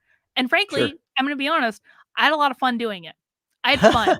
That was fun. I was on a cross country flight all day that day. Like, what else was I going to do? I was flying home from Los Angeles. Like I was bored and I had fun with it. And if people can't deal with me having fun on Twitter, like I had a fucking ball, Truman. Sure. I was Yeah. amusing myself. Like it's my Twitter account. And like if people want to have a cow that I'm having fun on Twitter because Matt Walsh is their fucking god or whatever, I'm sorry, but again I have to go back to the fact that like if you think Matt Walsh is the great and glorious leader, we're not on the same effing team. Yep. You are on So Team Daily Wire, and that's fine. So let's take the surface thing and the underneath thing. So the underneath thing that you just explained of it's not enough to just tweet about stuff. You actually should probably put your money where your mouth is. And Mm-hmm. you're saying, look, you did it. You were talking to these legislatures about trying to get this stuff passed in New Hampshire. So that's the thing underneath of it. Can you see how? Because again, had people ask me, they're like, it seemed like a distraction, that she just was trying to talk about who came up with this thing first, and it seems petty or something. And I'm like, I can see why they would have that. If again, we're talking about low information data or something, I can see why they would have that perspective. At the same time, I think like you said, I remember again, I breeze by these tweets, and I remember one of them that you said saying, where's the legislation that this person passed? Right. Mm-hmm. I'm the one who's trying to get this through. And so we should probably at least be trying to support or trying to acknowledge, like, okay, it's fine to have this opinion. Let's take it one step further and try to put that into action. And if you're not willing to do that, if it's just a thing to just like throw it out there and not anything other than putting it into practice is probably the wrong thing. Right. Yes. Because that's where we're at. Yeah. And so, like, I think that's fair. But again, I also, I want to say I do understand the perspectives of people who would say, who maybe they come in just during that. They don't know the stuff you're doing in New Hampshire. They don't know like the vetting process. And they're like, well, she brought it up. Now he's bringing it up. Why is it a big thing that he's bringing up? So I can understand where those people are coming from. But hopefully that at least gives them some kind of, there's an underneath thing here in terms of the legislative side of it that is actually really important. In my opinion.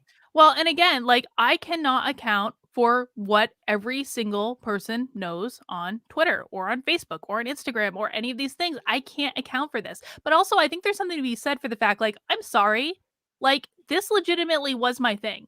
Like, I thought of it, I vetted it. I was the one that conceptualized it in the way that it's currently being presented. That and that's not to say I was the first person ever to think of cameras in classrooms, because I wasn't. Now, what people don't know is I actually was talking to disability groups and special need parents who conceptualized this idea in the first place.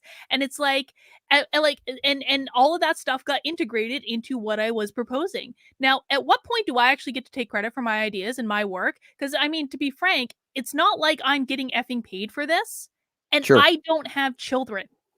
I don't have children. This doesn't affect me, not one iota. And so I look at this situation and I look at the backlash to people saying, how dare you even try to take credit for your work, which is exactly how I visualize a lot of these people speaking. And it's like, you know what? Like, right. Fine, go fuck yourselves. You do it.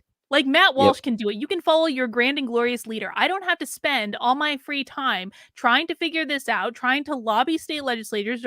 And I wasn't even just going to do it in New Hampshire, Truman. I was already talking to people in other states about this. And that got, I mean, frankly, the backlash that I got from the conservative community, that quashed all of it. I'm getting the bill in New Hampshire. That's all I really care about. And it was entirely because I got hounded by thousands and thousands and thousands and thousands of people who were upset that I wanted to take credit for the work that I did. I believe that everyone should get credit for the work that they do and for their ideas. And if people have an issue with that, again, I'm not the right person for you. You're basically asking me to work for free, to not get any recognition for the work that I've done. And oh, by the way, you're going to harass me incessantly for days when I say, hey, I actually did this. And I'm supposed to just not do that. And I'm supposed to say, oh, again, thank you, thank you. Can I have another? Can I have another? Can you stab me in the back again? It's like how much am I supposed to take? I mean, this is like how I perceive this. It's like, what do you want from me? Fair enough. I think there's probably something to Twitter that makes it seem like easy to confuse like good faith comments or even just like someone just saying something and take it as that. And especially if you're getting a sea of those things, it can kind of amplify it, and it can make it really difficult. And I think at the end of the day also, like, how would I word what I'm thinking? This is again one of those things where you're not trying to make everyone happy and you're okay with that. Yeah. I think one of the big things that I wanted to address in this, and I think we have, is that like you understand that there absolutely is collateral damage of people that probably got thrown under the bus that maybe shouldn't have. There were a lot of people that got thrown, or that at least ripped the Band-Aid off, that you culled from your community, that it did make sense for them to do that. Mm-hmm. But at the end of the day, again, this is just my personal perspective, is I think that the action is what matters. And again, to Chris Rufo's thing, is like, you don't have to like your allies.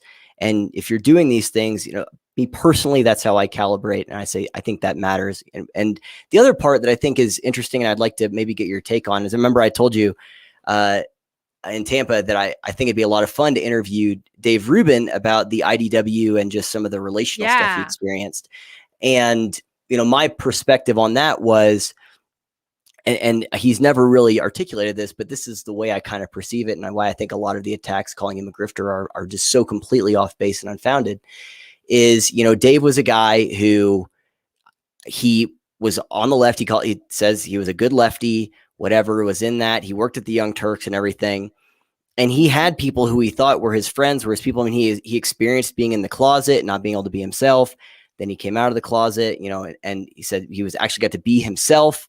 And so he realized how liberating that was. And then he's at the Young Turks and he's with these other people, and he starts to realize there's something going on the left. That's why he dedicates his first book, to Ben Affleck, for that Ben Affleck, Sam Harris exchange, and how he was like, what is wrong with these people? And then all of a sudden he was getting crazy hate from people he thought were his friends, people that were at his wedding and people who he'd been at their weddings and stuff, and that he was close with. And he experienced this huge relational upheaval in terms of like, okay, I thought these were my people, but I guess they're not my people. Mm-hmm. And then he gets this IDW thing and he starts to, okay, maybe these are my people, the Sam Harrises and these other folks. And then when he starts talking about Trump, because I mean, that's one of the reasons I like Dave so much, is his like transformation and how he evolves on things is just all out in public. You can just watch the Rubin Report for like years and see him, and he articulates the stuff out loud. And he's very honest about the way he's evolving on stuff. And I think that my take is that I think some of the stuff that happened with the IDW was really, really difficult for him, because he, like, that thing falling apart, because he thought that he had found his people once again. And then it was like, okay, I guess not. And once again, he's, alone. But then there's these conservatives, that are really nice to him, and he gets to be, and again, I think he has become more conservative. And so it made sense for him to kind of find, okay, I guess these are my people. And just that search of like, who's my tribe? Who are the people that I can be my authentic with? And I think that you experienced a similar thing. You can correct me if I'm wrong, but where you've had this massive alienation from people on the left who didn't want to identify with you or associate with you because of your radical beliefs about, any of these policies that are just normal don't think policies. Kids should be taught they're racist in school. Yeah, exactly. Like, how dare you horrible person. And so you had that. And then I remember, like, and this is one of the things I'm thinking about, is whenever I think it was that second episode of Unscrewed where you're talking about like going and doing the walkaway stuff and how much you enjoyed that. And you're like, oh my gosh, like, if this is what Republicans are, this is the GOP, like, yeah, absolutely. These are my people. Like, yes. Mhm. And then seeing what they did after the election and how disappointing that is. I mean, a line that you said in that second podcast we did that stuck with me is because I always talk about the converts problem. Mhm. And you said, uh, I had something to convert people to, ideologically, right? And whenever Trump was in with them, she goes, I can't convert them to this. What even is this? I don't know how to even start. And so I think that there's an aspect of it. And again, I'm not a professional when it comes to any of this stuff, Yeah. but my analysis, I think there's an aspect of that kind of that relational thing of, okay, there is these other people. I'm sure you probably had relationships that were really meaningful to you that they completely turned the back on you after the Trump stuff. It's a very costly relational thing. I know we've both had that happen to us. Yeah. And then you think that, and then it feels really good to finally find some people you think that you can be authentic with, especially like, and so with the GOP and that stuff happening. And then it seemed like they turned their back on you and you're a grifter or what these other things whenever you're like, I just want to keep doing this MAGA thing. Like haven't changed my ideas here. And so I think there's that some of that relational stuff, there's no way that it does not impact the way that some of this, whether it's on Twitter or anything else, where it's like, that's just hard. And again, I've experienced that. I think Dave has been super open about how he's experienced that. I think that's something you've experienced. And so anyone in this space, especially someone who is not afraid to say what they think, I was just on this live stream with Deb Philman, and she was talking about the parents in these schools, and they'll say, I agree with you, but I would never say that. Like, there's so many people who are just cowards. And, I will give them some credit where it's like for them, it might just be, I don't want to, I want to preserve these relationships. I don't want to, me and my brother, I know that if I did this, it would ruin the relationship. And that's just more important. And I understand that. And I respect that to a certain degree. I at least understand it. But I think that some of that relational stuff, especially around the election and afterwards, like I think that probably came out in the way some of these things happened. But I think people need to be sensitive to that and understand that it's like really, really difficult, especially when you think that you found your group, your tribe, and then they completely abandon. I mean, I feel that way also about the GOP. And so maybe I'm just projecting my own Oh, no, perceptions I and think you're feelings. right. Yeah, I think you're right. But I feel that way too. Like the fact that the governor of the state I live in, he's a Republican, he's feckless, he's worthless. Liz Cheney is here, and I have the same frustrations with people who are conservative. I mean, I've said this, where the people who think that they can just watch Fox News and post Joe Biden memes on Facebook, that constitutes some kind of resistance. It doesn't. And I've talked to people who I respect, by the way, people that are friends who are conservative, and they're like, well, I like Liz Cheney because she says the right things on guns and abortion. And it's like that, you need to raise your standards, man. And so I have those same frustrations. And I understand that. And I think that it's just, this is not me justifying or anything. I'm just saying people need to at least take that into account when they look at how some of this goes down, because it's not easy and it's going to be messy and people are going to make mistakes, but there's a bunch of other stuff going on behind the scenes. In his book, Dave talks about how he started freaking losing his hair because of all the stress that was going on with some of this relational things. I mean, people don't see what they don't see. And I think, and again, I'm not justifying or exonerating or anything or condemning. I'm just saying people need to at least put that as part of the math in how they perceive some of this stuff. Well, And okay. I'm sure that someone will say that, the last thing I'll say, someone will probably say that that's me like shilling or something or anything. I'm not. I'm just saying, I think that people are complicated. You're complicated. I'm complicated. And you have to look at everything that's going on behind the scenes with the person and take that into account as you like kind of form your calculations. Even if you might land in the same spot, you might say, well, all that considered, I still wish that she would have handled it like this. Okay, fair enough, but at least consider it. Well, That's all I'm saying. yeah, no, I mean, I agree with pretty much everything you said. But again, like I want to say, like, a lot of the conversations focus on Twitter, which is fine because I know that that's where people tend to have like the And greatest that's where things digital happen. game. Yeah. And that's fine. But I also want to note, like, Twitter is a hellscape of a website that no one should take seriously. Like, truly, no one should take what happens on Twitter seriously unless it actually has impact in the greater scheme of things. Because it is just the most awful website on the planet. Like, everyone on Twitter is angry. If you spend any reasonable time on Twitter, you're going to get very angry. You're going to get Yep. into fights. Like most people are on Twitter purely to fight. And so I also think it's important to look at like the bigger picture in that Twitter is not real life. It is not. Like, if you go out into the real world, people do not behave in the way that they do on Twitter. And frankly, I think it's ridiculous that so many people live their lives on Twitter, and so many journalists live their lives on Mm. Twitter, and so many journalists Journalists. Yeah. journalists, and so many journalists only do research on Twitter. And the big story that's trending on Twitter is the story that's reported in the news. I think all that is patently ridiculous. Like, I Yep. do not take Twitter seriously as a communication platform. I don't. I shitpost on Twitter. That's all I do because it amuses me. And I need a place to blow off steam as well. But I also think, like, I Well, do agree with. let's Go ahead. something you just said there. Like, I mean, obviously you do take it seriously to some degree. If you said, well, you're Oh, using I the really cameras in don't. classrooms thing, and you were trying to get pushback, like I'm like you Yeah.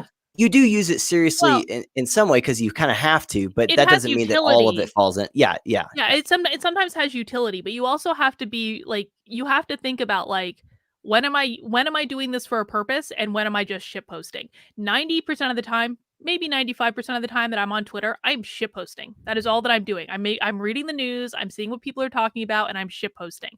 There are times that I will come in and I'll use Twitter for utility. Like for today, for example, I knew that the very best way to skewer the Washington Post was to post that fact checker's email on Twitter. Like, it wasn't even a contest. Of course I'm going to piss them off and try to skewer him on Twitter. That is the very yep, best place to do it. So you have to be like smart. And I think one of the things that I want to impress on people about like fighting back against this stuff is that you have to be strategic. You have to be smart in how you're using these things.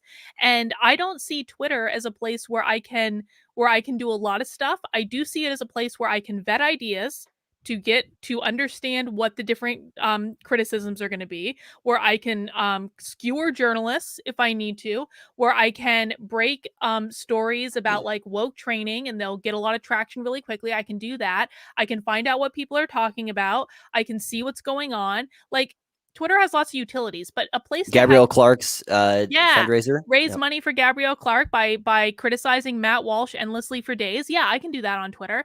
But like, Twitter is a place that has limited utility in the grand scheme of things. And I think that it is a mistake for people to believe that the person that you see on Twitter is the end all be all of who that person is, right? I think one of the things that really bothers me in this discussion is like, I mean, Truman, I've had blue check influencers on Twitter diagnose me with mental disorders Yeah. because, like, people who I have never spoken to in real life, people I have never had a conversation with, people who have no background in order to be able to actually diagnose someone with a mental disorder, and they're calling me a sociopath, and I'm like, how? I mean, I'm sorry, I'll do my best to Greta. Like, how fucking dare you?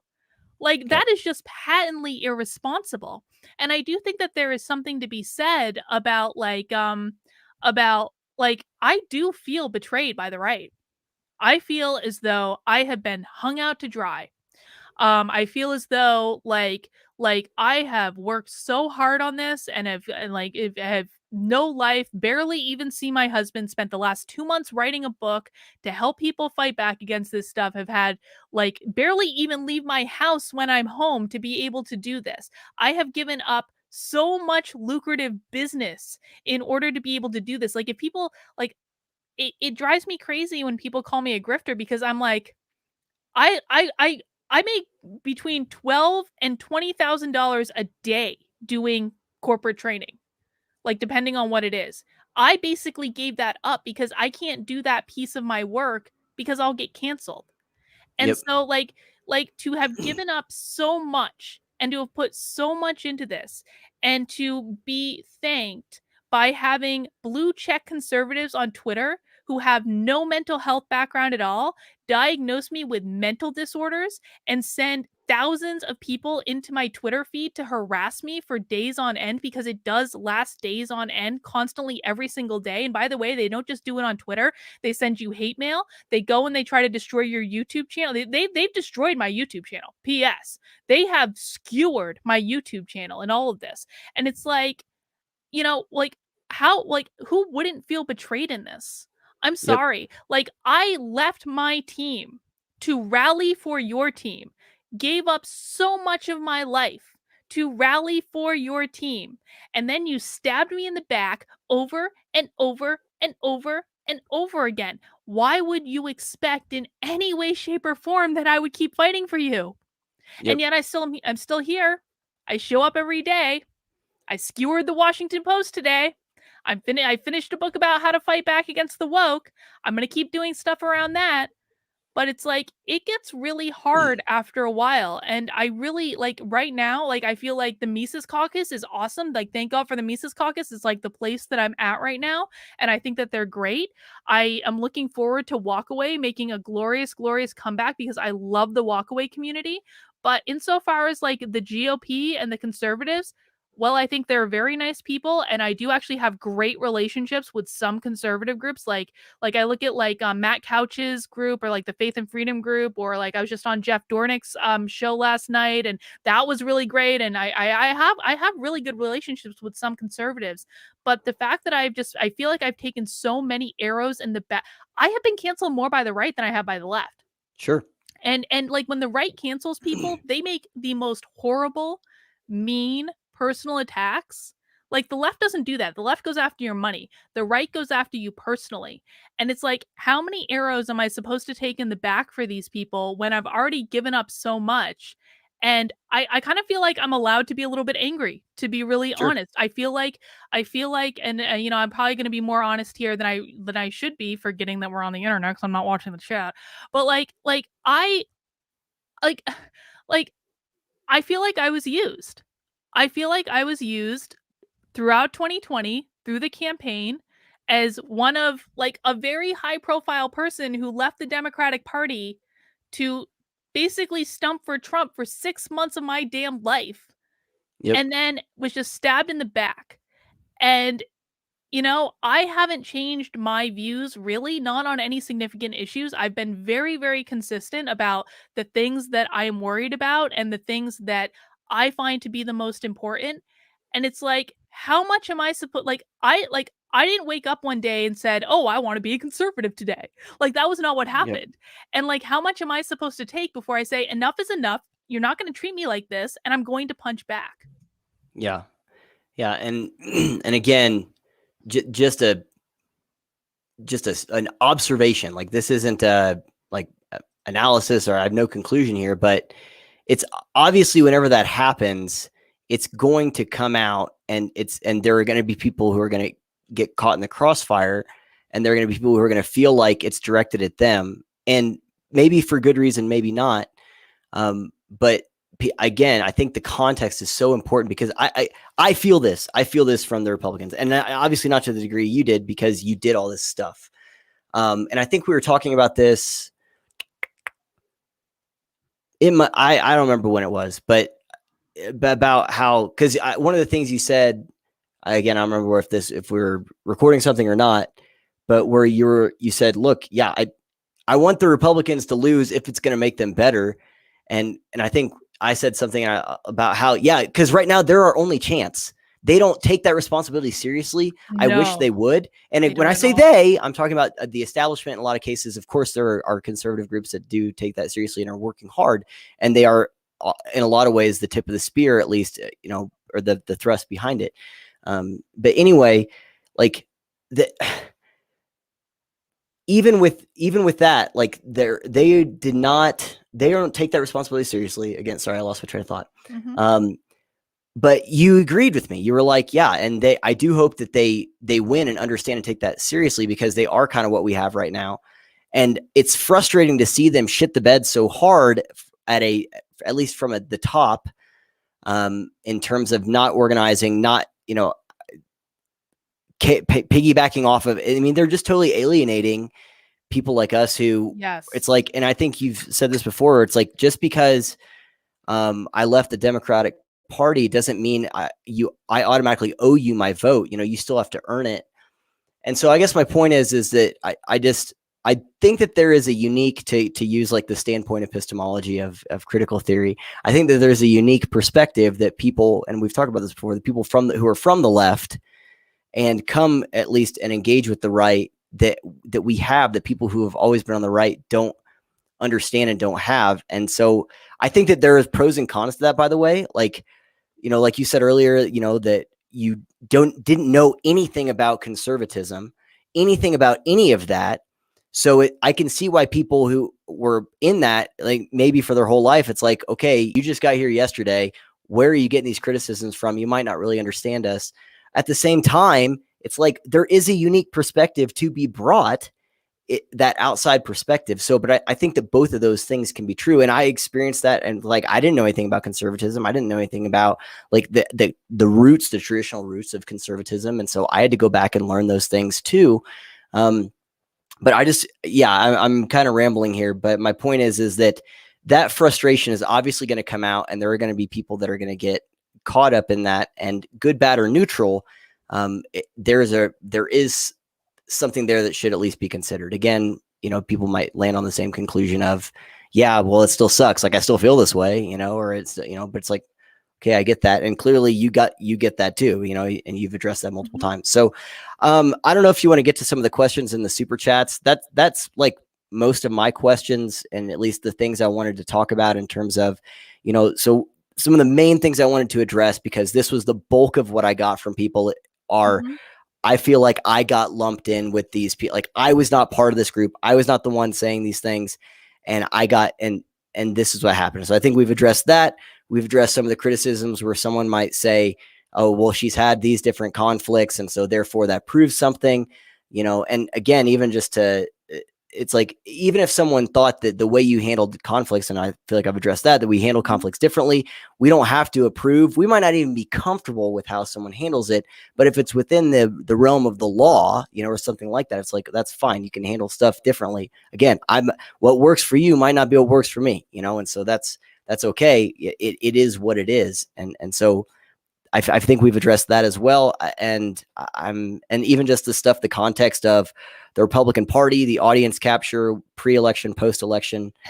Those are all the things that I was really trying to, at least highlight, and just create some understanding. Again, I'm not here to do anything other than that, I don't think. Do you feel like I did justice to that we've addressed some of those things?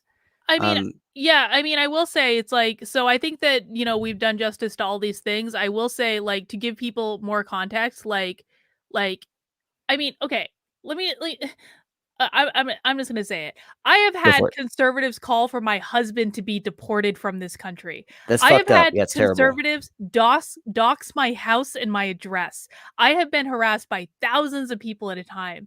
And I really want people to understand the severity of some of the things that have come at me from the right, and why I have just lost, like, frankly, all patience with the situation. And I Yep. think one of the things that, like, I want them to understand this, Truman. I want them to understand that when, like, I find the I also had, by the way, I had the when I was on Fox News for breaking the Coke Be Less White training, I had a conservative cut my clip out of context to make me look like a leftist SJW that went viral on like 3 different fucking platforms. Got a whole bunch of Yeah. hate for that. And it's like, I want people to really understand that there were so many things that happened. This all happened after the election. There were so many things where I feel like the right turned on me. I didn't turn on the right. I was doing everything I could goddamn think of to try to make it work and to try to move things forward and to do it within the context that I was working on, which was, again, focusing on critical race theory. And it's like, what I want people to really understand is that when you kick someone over and over and over again, and in my case, they happened to do it in the most public possible way that they could, like, at some point, that person's going to say, fuck you. And Yep. like, I don't even owe them this conversation. I don't owe Yep. anyone even this explanation, but I'm giving it because I want people to have the context. But it's like, most people in my position would just have left. Yeah. I would just like tapped out, like, okay, you guys want to fuck around? Then you don't get my help. And they wouldn't have offered any explanation, and they wouldn't have tried to say, this is why. This is why this is going on. They just would have left. And it's like, at some point, they need to take responsibility for what they're doing, because I'm not the only one that has issues with the way the right is behaving. I am Yeah. deeply, deeply concerned that the right is turning into the woke left. And it's like, it's horseshoe theory. They're going to turn into exactly the same dang thing. And that's the worst case scenario for all of us. Like you Yeah. said, like the Republicans right now, And I do hope at some point in the very distant future, the libertarians get their shit together and they actually start to become a viable party. But right now they're not. Let's be honest. Like, like the Republicans right now are our only hope. And it really pisses me off that they're not taking it seriously. And Not even a I, little bit. not Yeah. even, not even in the slightest little bit, because I think that they like to lose and they like to be controlled opposition. And the thing of it is, when I look at people like you who are speaking up and fighting back, or frankly like me, or people like James Lindsay, or people like Jody Shaw or Aaron Keinsvatter or Paul Rossi or any of these people. Honestly, I of course I've been impacted by this, but I have so many friends that are whistleblowers that we Hmm. keep in touch. We talk about this stuff all of the time, and it's like the right is throwing everyone, not just me, Yeah. every single person that has fought back under the freaking bus. And I Yeah. find it disgusting and I find it abhorrent. And that's not to say that I find every single person on the political right to be disgusting and abhorrent. I don't. I find many of them to be very nice people. But again, if I'm looking at people that are getting upset over a tweet that wasn't directed at them personally, like, I'm sorry, you're part of the problem. And people need to hear that, because the Yeah. only way you're going to improve things is if you hear about what the problem is. I have no regrets over any way that I've behaved, because I think I'm a reasonable enough person to say, if someone reaches out to me and again sends me an email or something, say, can you just please unblock me? Like 90% of the time I'm going to do it, because I'm a reasonable person and people make mistakes and it is what it is. But if your jam is just complaining all day every day, like right even before we got on this call, like I have people that email me crap all the time. I got an email right before we even got on the chat saying, I'm not even going to bother watching because you're a horrible narcissist. Blah, blah, blah, blah, blah. It's like, I can't account for those people. I Yeah. can't. And I don't even want to spend any time on them at all. And so, I mean, we can look at some of the super chats. Guys, if you have questions, now's the time to ask. Like I said, I have not been looking at the chat this entire conversation, so I have no idea what you guys have been talking about. But if you have a super Can I chat add or a something question, yeah, to that? sorry, What I you just said? kind of transitioned real quick, but No, like, no, go no, you're ahead. fine. Yeah. But I want to talk about just the way that goodwill and patience and like changes. So whenever I was younger, I got in trouble a lot, and got sent to the principal's office, and I did it most of the time. Like I was, I was fucking up. But what happens in those situations is there are times whenever I would get blamed for stuff that I didn't do, or they would react in a way. I've told the story multiple times of how I ended up with 3 days OSS for getting accused of stealing a paperclip, and it's like that's an exception, But the point is that whenever you kind of develop a pattern of getting in trouble, there are going to be things that are going to get pinned on you that you didn't do, or you're going to they're not going to be as quick to listen, and they're not going to be as patient with you because of that. And I think that's the same thing that we're seeing with the GOP, where it's like, in this establishment, right? Like people need to remember that the swamp wasn't just a left thing. Like the swamp is the establishment of, no matter what, elephant or donkey, man, it doesn't matter. And that you're going to only have so much goodwill and patience with them if most of the time they are doing something stupid, or they are throwing people under the bus, or they are neglecting opportunities, or not taking it seriously. Are there going to be times that we get it wrong? Absolutely. But it's the only reason that we get it wrong most of those times is because it's like you use heuristics. It's like, this is probably one of those times. Like, why did I get in trouble in times when they're like, oh, here he is in the office again? My explanation, it doesn't matter at that point in time, because 9 times out of 10, it's because I did something wrong. So the 1 time out of 10 that I didn't, it's like, well, they're probably not going to listen, but that I brought that on myself by making it where they're not going to want to listen to me in the first place. And so I think the right has done the same thing, where it's like they're just make such a cascade of idiotic decisions, that it's like it's hard to not just be quick to lose your patience with them. Again, I'm saying this is someone who feels that. I do want to ask one question before we get to the super chats, based on Okay. something you said. So you said you don't regret anything that you've done or said or anything like that. And so Nope. I think people could take that as, well, Karlyn thinks she did everything perfectly. That there's no way that she could have like handled anything differently or said anything like that. So if that was someone's interpretation of what you said, how would you answer that? I think Because that those people need to understand that it is impossible for me to please tens of thousands of people. It is not possible. And I frankly don't even want to try, The only thing that I can do at the end of the day is to try to please myself. And if I am happy, I mean, I like honestly, but that's like all I can do. And if I am happy with the way that I've handled myself in a situation based on my beliefs or based on how I view the world, it frankly does not matter to me if 99% of other people are unhappy about it because I am not responsible for their feelings. I am not. And if they have the expectation that I'm going to go out of my way to make everyone happy in every single situation, I'm not your girl. And it's fine. Like, we Yep. can part ways. We don't have to be BFFs, Yep. right? And like I'm okay with that. And I'm sorry if that hurts your feelings, but facts don't care about your feelings, man. Go like meditate, go do something else, go eat an ice cream cone. Like there are plenty of different ways to make yourself happy, and then you can go and find your group where everyone only cares about each other's feelings. That sounds a lot like the woke left to me. I don't want to be there. That's why I left it in the first Well, place. I don't think we have to choose between those two things, but I understand what you're saying. Like, just because someone regards other people's feelings doesn't mean that that's the only thing. But Well, again, this is just about people understanding your thought process, so they don't have to agree. Like, I hear, like, I frankly, I'm like, yeah, I probably wouldn't do that if have like no, like, think that I have no responsibility of how someone takes it, but that's okay. The whole point of this was not to try to convince me or anyone else of why they should agree with what you do. It's so that they can understand like just the paradigms. And I think that will help them going forward. And by the way, frankly, I think it'll help be a sorting mechanism when people go, oh, either, yeah, I'm on board with that, I'm a hell yes, or I'm a hell no, which is your goal anyway. So, I mean, that's yeah. the whole point. And I mean, the other thing I would add too is that like people really need to understand that like, okay, there are a lot of people, and like let's go back to Twitter. We've been talking about Twitter the whole conversation. Like there are Why do you people keep on bringing up Twitter, Karlyn? Gosh, there's so God much more. damn it. Twitter is not real life, Truman. No, but like there are people on Twitter that legitimately hate me because my platform grew faster than theirs. I'm sorry, that's just the truth.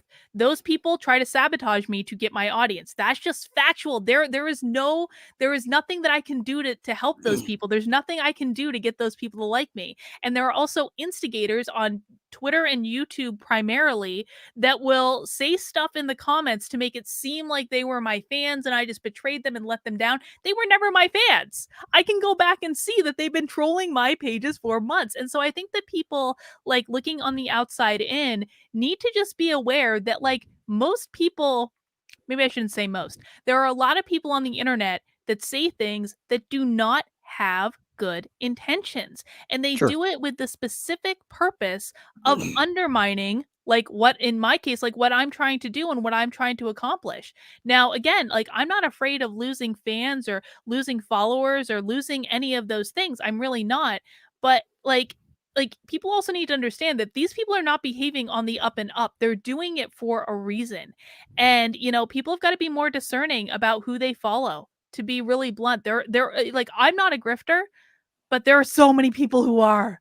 And it's Sure. like if like you're taking their like if that's the community that you find, like more power to you. I hope you're very happy, but don't expect me to bend the knee to them because I will not do it. They are antithetical to everything I believe, and when they're trying to undercut me simply because they're jealous that I have more followers than they do, they are getting in the way of my goal. They are getting in the way of what I am trying to accomplish.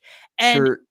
So there's nothing let's I can do so about I that. mean, I don't again, that's something that's speculative. I don't know what anyone's motivation is for stuff. So I mean, that's if that's Well, I'm not like, calling out a person specifically. I know. I'm just saying, but I'm saying like, specifically there are absolutely groups of people who I 100% probably, know. sure, No, but 100% no. Like you haven't seen them, that's fine, but like I've investigated this completely in on multiple different occasions.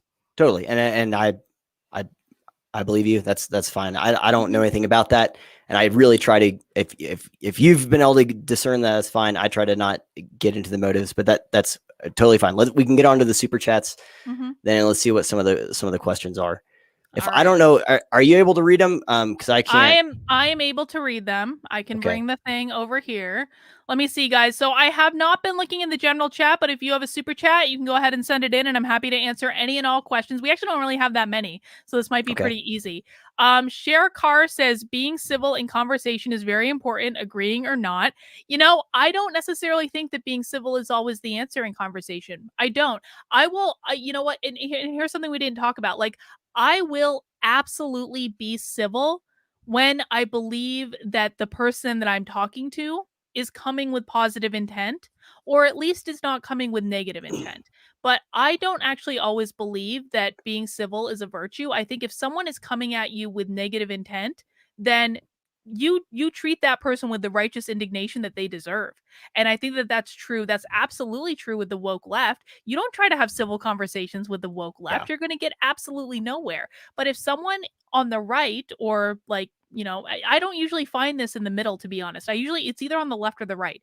Like if someone on the right is behaving like they're on the progressive left, just in terms of their actions towards me, or they're calling me a sociopath, or any of these things, I'm sorry, I'm going to treat that person with the righteous indignation that I feel like they deserve, because they're medically diagnosing me on the internet completely inappropriately. And the other thing I want to add too, and I don't think people understand this, is like, you know, like, for people who might think like I behaved crazy, like I have people I check in with. Like I'm not dumb. I have therapists that are friends. Like I check in with people. I say like, "Am I okay? Like you see what I'm doing? Am I okay?" And like every single time they say, "Karlyn, you're just fine." Like people are being ridiculous. So it's not as though like I'm out in left field all on my own. Like I have people that are there for me, right? And it's like, am I supposed to, if I have someone every single day on Twitter saying Karlyn's a narcissist, Karlyn's a sociopath, Karlyn's this, Karlyn's that, and I'm literally just making that up. There's not people that do that every day, but there are people who do it. Like, am I supposed to be like, can we sit down and have a spot of tea and talk about why you think I'm a sociopath and are announcing that to your audience of 100,000 people? No. No, you treat that person with the righteous indignation with which they have earned. Yeah, I mean, I try to make the distinction. So to the person who submitted that, like, I think that there is a difference between human dignity and respect. I think everyone deserves basic human dignity. Not everyone deserves respect. And, we might have disagreements about what the threshold is of whenever you're like how you determine whether or not someone is poorly motivated or not.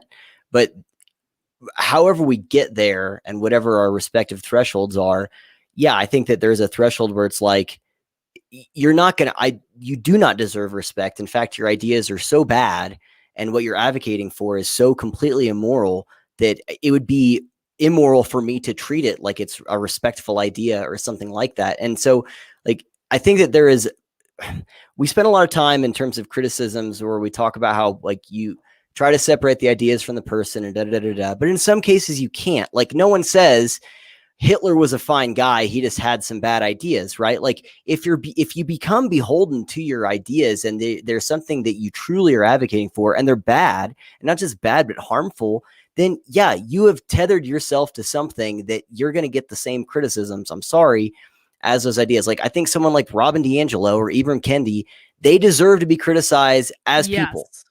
As people, they do They're not deserve horrible respect people that have as made the people. world a worse place. Yeah, Yes. exactly. And so it's like they don't deserve respect. And that's just me. And again, there's a difference between basic human dignity and respect. I think every person deserves basic human dignity. Not everyone deserves to be treated civilly. And I think that we conflate those things way too often. Now, I will say, I think that the default should be to enter every interaction with good faith, I'm going to assume good intentions unless you give me a reason to think otherwise.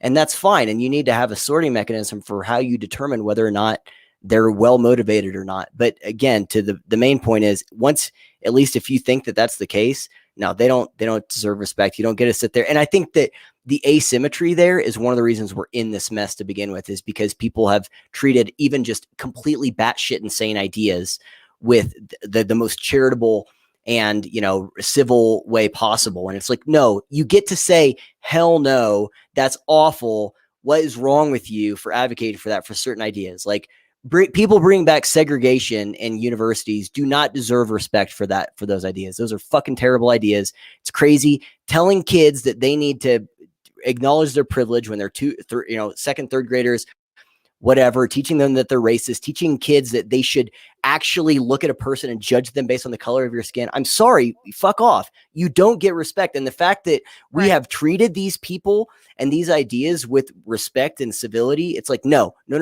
They deserve basic human dignity because they're human beings. And so they get that, yes. but you do not have to treat these horrible ideas like they're somehow the same as their antithesis. No, they're not the same as their antithesis, and they should not be treated as such. And I'm gonna build off that for a second and say, so for example, so today, like the Washington Post article that I skewered was attacking Chris Rufo, right? I will defend Chris Rufo every single day of the week because he has always been there. He has always done the right thing. He has like been incredibly helpful. He has never stabbed me in the back. He has never called me a narcissist in public. And I haven't had extensive conversations with him about what he thinks about my mental state, but we've always been cool. Like if like the Republican Party or any conservative or even people who have personally attacked me came to me and said, Karlyn, you know what? Like, water under the bridge, we have a similar goal. Let's work together to fight for that goal. Like, I'll be cool, man. I'm not going to hold things that have happened in the past against someone forever. That goes against like my worldview. I don't think that we should allow the past necessarily to influence how we move forward if someone is acting in good faith. And so, like, someone was making fun of me today for like defending Rufo, and I was like, Chris Rufo has always been a good guy. Like, why wouldn't I defend him? Yeah. like, Yeah. like when you behave in an honorable way, then you are going to have people that have your back.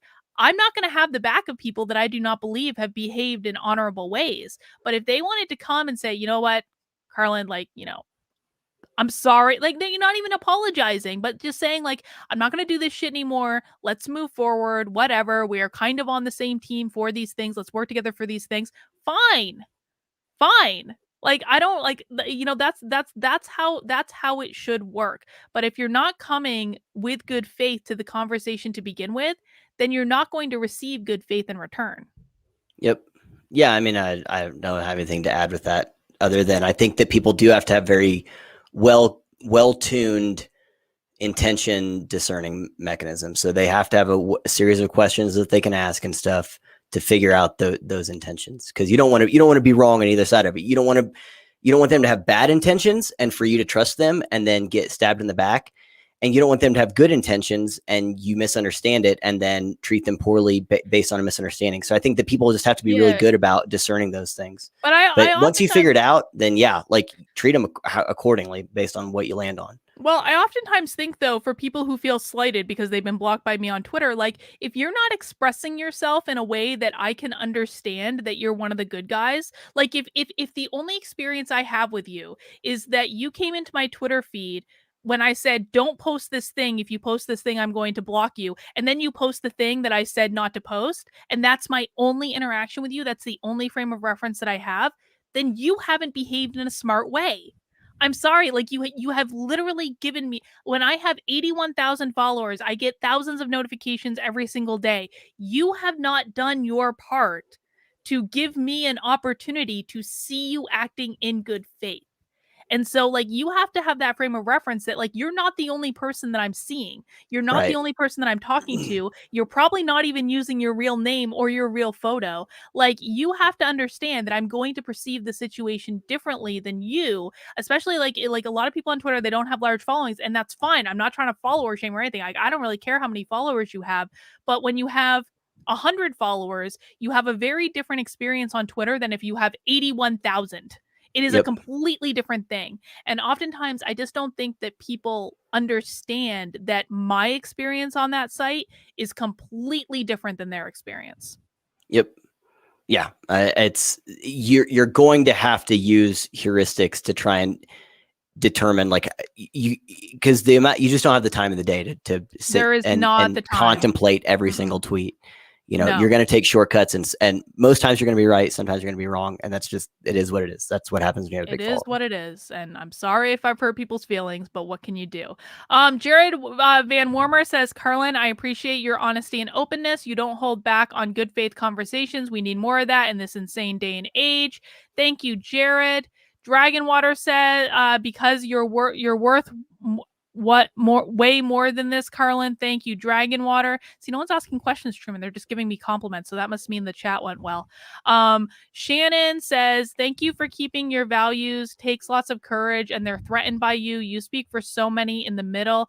I mean, I really think, Truman, like going forward, I really feel like the middle and the walkaways are where my audience like really is. Oh yeah, that's where the To be same people are. honest, Anyone still on the yeah. extreme of either side is they've lost the plot. Yeah. And that's not to say, and again, like I like a lot of conservatives. Like I like again, I'll identify like Matt Couch. Matt Couch is a good dude. I don't know if you follow him at all, but I have like no idea who that he is. is no, he's like he does like he does this event called the Faith and Freedom Conference. He has like a whole bunch of t-shirts that he sells. Like there are some conservative Christians that I am legitimately on like really good terms with. There's this one pastor, Pastor Brian Gibson and his wife Jessie, and they have like these mega churches in like Kentucky and Texas. Like I'm cool with them, man. Like these are awesome people. And so like I like there are conservative groups that like I really like and I really get along with. And, you know, so I don't want to make it seem like I'm throwing all conservatives out with the bathwater because I'm not. I think that a lot of them are really good people. But again, it's kind of like if you're angry at some an interaction we've had on social media, you need to think about what you're bringing to the table as well because I'm able to identify the people who are coming in good faith like most of the time. And if I'm not getting that impression from you for some reason, like relationships are a two-way street, man. Like regardless of whether or not I have a different experience on Twitter than you do, like it's not just my fault if you end up wrongfully blocked on my Twitter. I'm just gonna say that it's not just my fault. You did something to land yourself in that role. And so you got to take responsibility for that too instead of just like whining and complaining about it. That's how I feel. All right, let me see. Hang on, we just had a super chat jump. Dragon Water says, "Why do people insist that the right is even a chance? The right is every bit much of a problem as the left is." Because before the election, it was different. Yeah, that's. I mean, that I don't know what the paradigms are they're using to formulate that opinion. I think that opinion is so completely off the reservation that the right is just as much a problem as the left. I mean, there are probably maybe just as many problems, but the number of problems is not the same as the magnitude of those specific problems. And the magnitude of the problems we're facing on the left are just so catastrophically huge that the apathy of some people on the right or their indifference to stuff or or laziness, and even if you go to the fringe far right where you get some people with some truly abhorrent views, like that is just so not even close to what we're looking at from the left in terms of these authoritarian policies. The fact that we now basically have a state news, state TV network, that almost all the news is curated in a way that it's basically fucking state propaganda. No one's holding the Democrats' feet to the fire. We had our president or whatever he is. I don't think he's running the country, but he's technically the president. Literally can say something like, "I don't know if this is legal or not, but I'm going to do it anyway," and he's going to get praised Can you by imagine if CNN and Trump shit. did Yeah, and that? whereas if Trump did that, they'd Holy be like, "Impeach." shit. There it is. High crimes and misdemeanor. There's a crime. Yep. Like that is way more alarming to me. The institutional capture on the left is totally disproportionate. They're churning out activists and demagogues, people that are brainwashed. I mean, it's like, again, I'm saying there might be just as many problems on the right, but like if someone has 5 health issues and it's like male pattern baldness, I have to wear more deodorant or something like that. Another person has 5 health issues. They have the same amount, but they're like, yeah, I have cancer.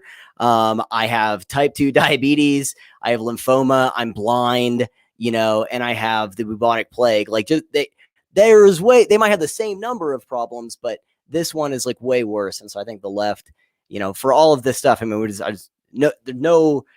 no shortage of criticisms for the right, as I hope that I've made clear here. But the left is, in terms of threats and active current threats to just our freedom, like get the fuck out of here. That the right, I'm sorry, now I'm doing the thing, but I'm like, I just don't think that it's even makes sense. And like I said, I'd have to know what their paradigms are, but I don't know how you even land on that See, conclusion. I'm gonna push back on you a little bit, and it's not that I don't disagree with everything that you just said, because I do believe that, like practically speaking, the left is the side that has pushed us into the predicament that we are. I think that they are to blame for pretty much every negative thing that's going on in the country, like maybe a few exceptions, but I'm going to speak in generalities because I can't enumerate every goddamn exception to the fucking rule. But I'm predicting what you're going to say right now. I'm writing it down. Go on. Oh, excellent. But the right is not fighting back and they're not taking it seriously. And I mean, we've even talked about that in this chat. And so if you have a side that is causing this catastrophic destruction to the country and all of our core values and everything that you say you stand for and everything that you say that you want to conserve, like conservatives want to conserve things, right? You want to conserve the values the country was founded on, and you have a side that you perceive to be destroying absolutely everything, and you still sit back and do nothing because you don't take it seriously, or you're dicking around and you haven't updated your party platform since 2012, and you're like, and it's like you're doing all this stuff. I don't know, Truman. It's kind of like how much do you want to take before you actually start doing something?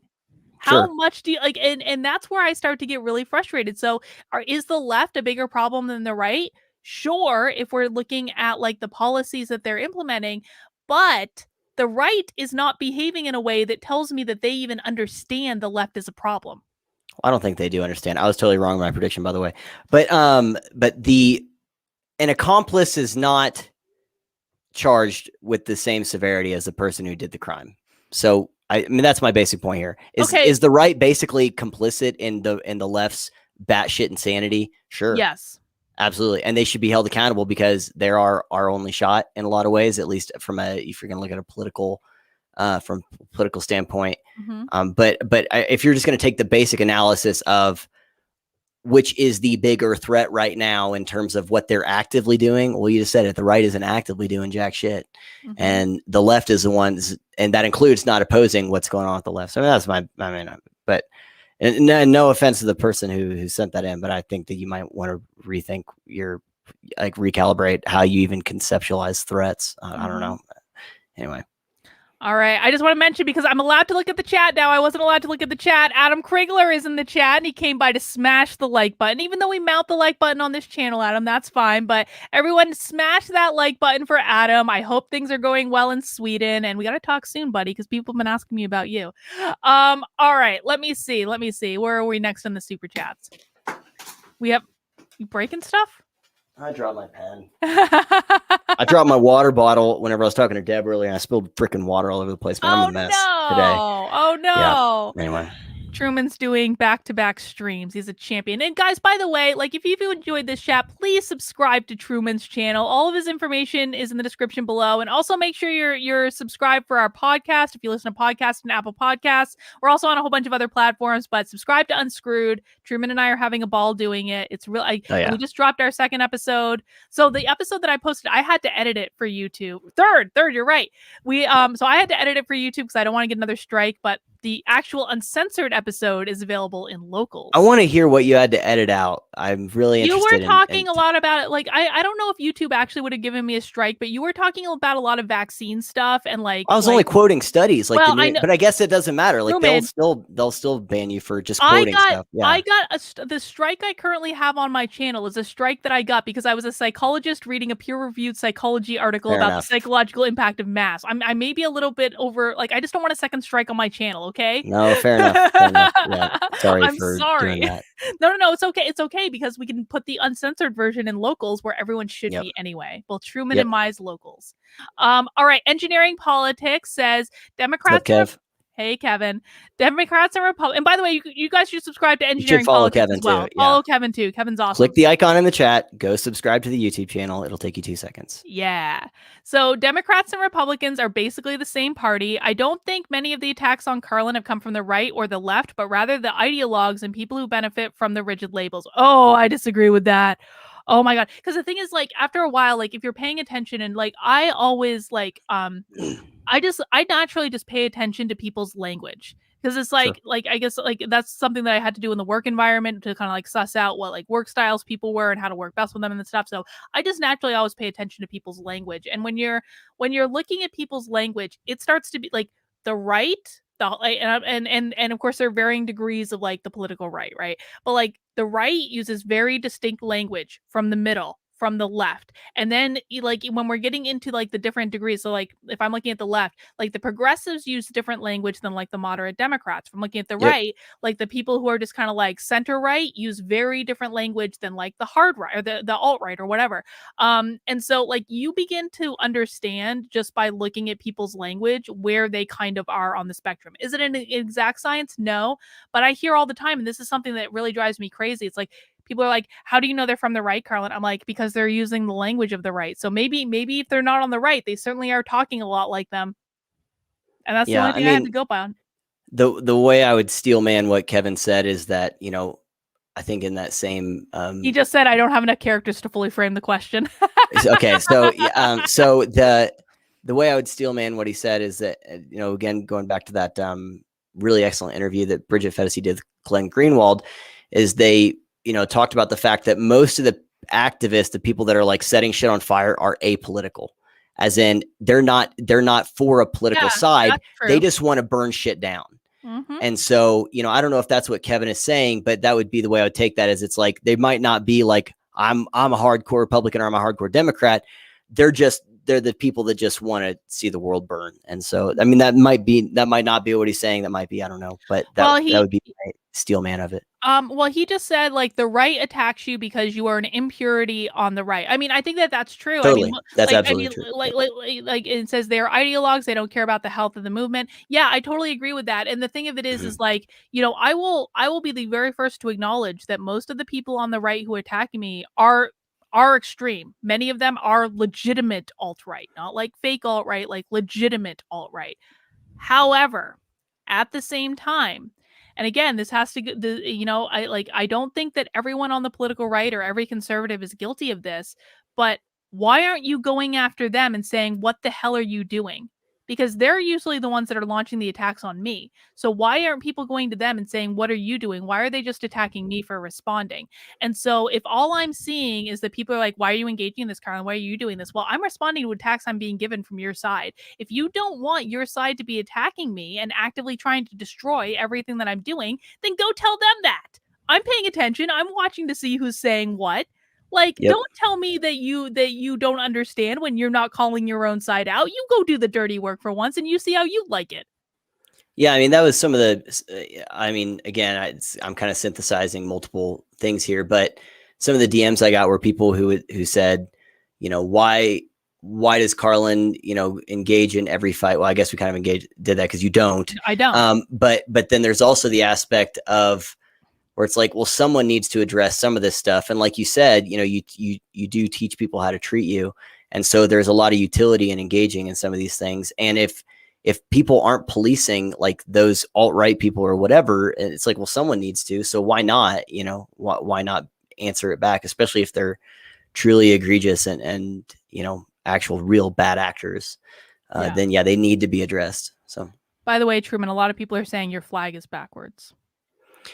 no, so freaking SteamYard does this, or StreamYard or whatever. Unless my wife knocked it. Actually, you know what? She did.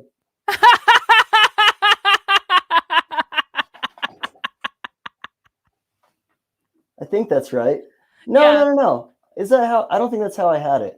I was gone for a while, and so maybe my kid knocked it over. Now I need to go back and watch, because the first time we did something, people said my flag was backwards, so I changed it. Mm-hmm. So unless it could be that it's mirroring, but it could be also that like my wife gave my kid a bath, because spoiler alert, I'm in my bathroom, and maybe that got knocked down. But I freaking changed it after the first time. I was like, oh crap, I did have it backwards. Okay, people So are saying anyway, it's better now. So don't touch anything. The flag is all right, better.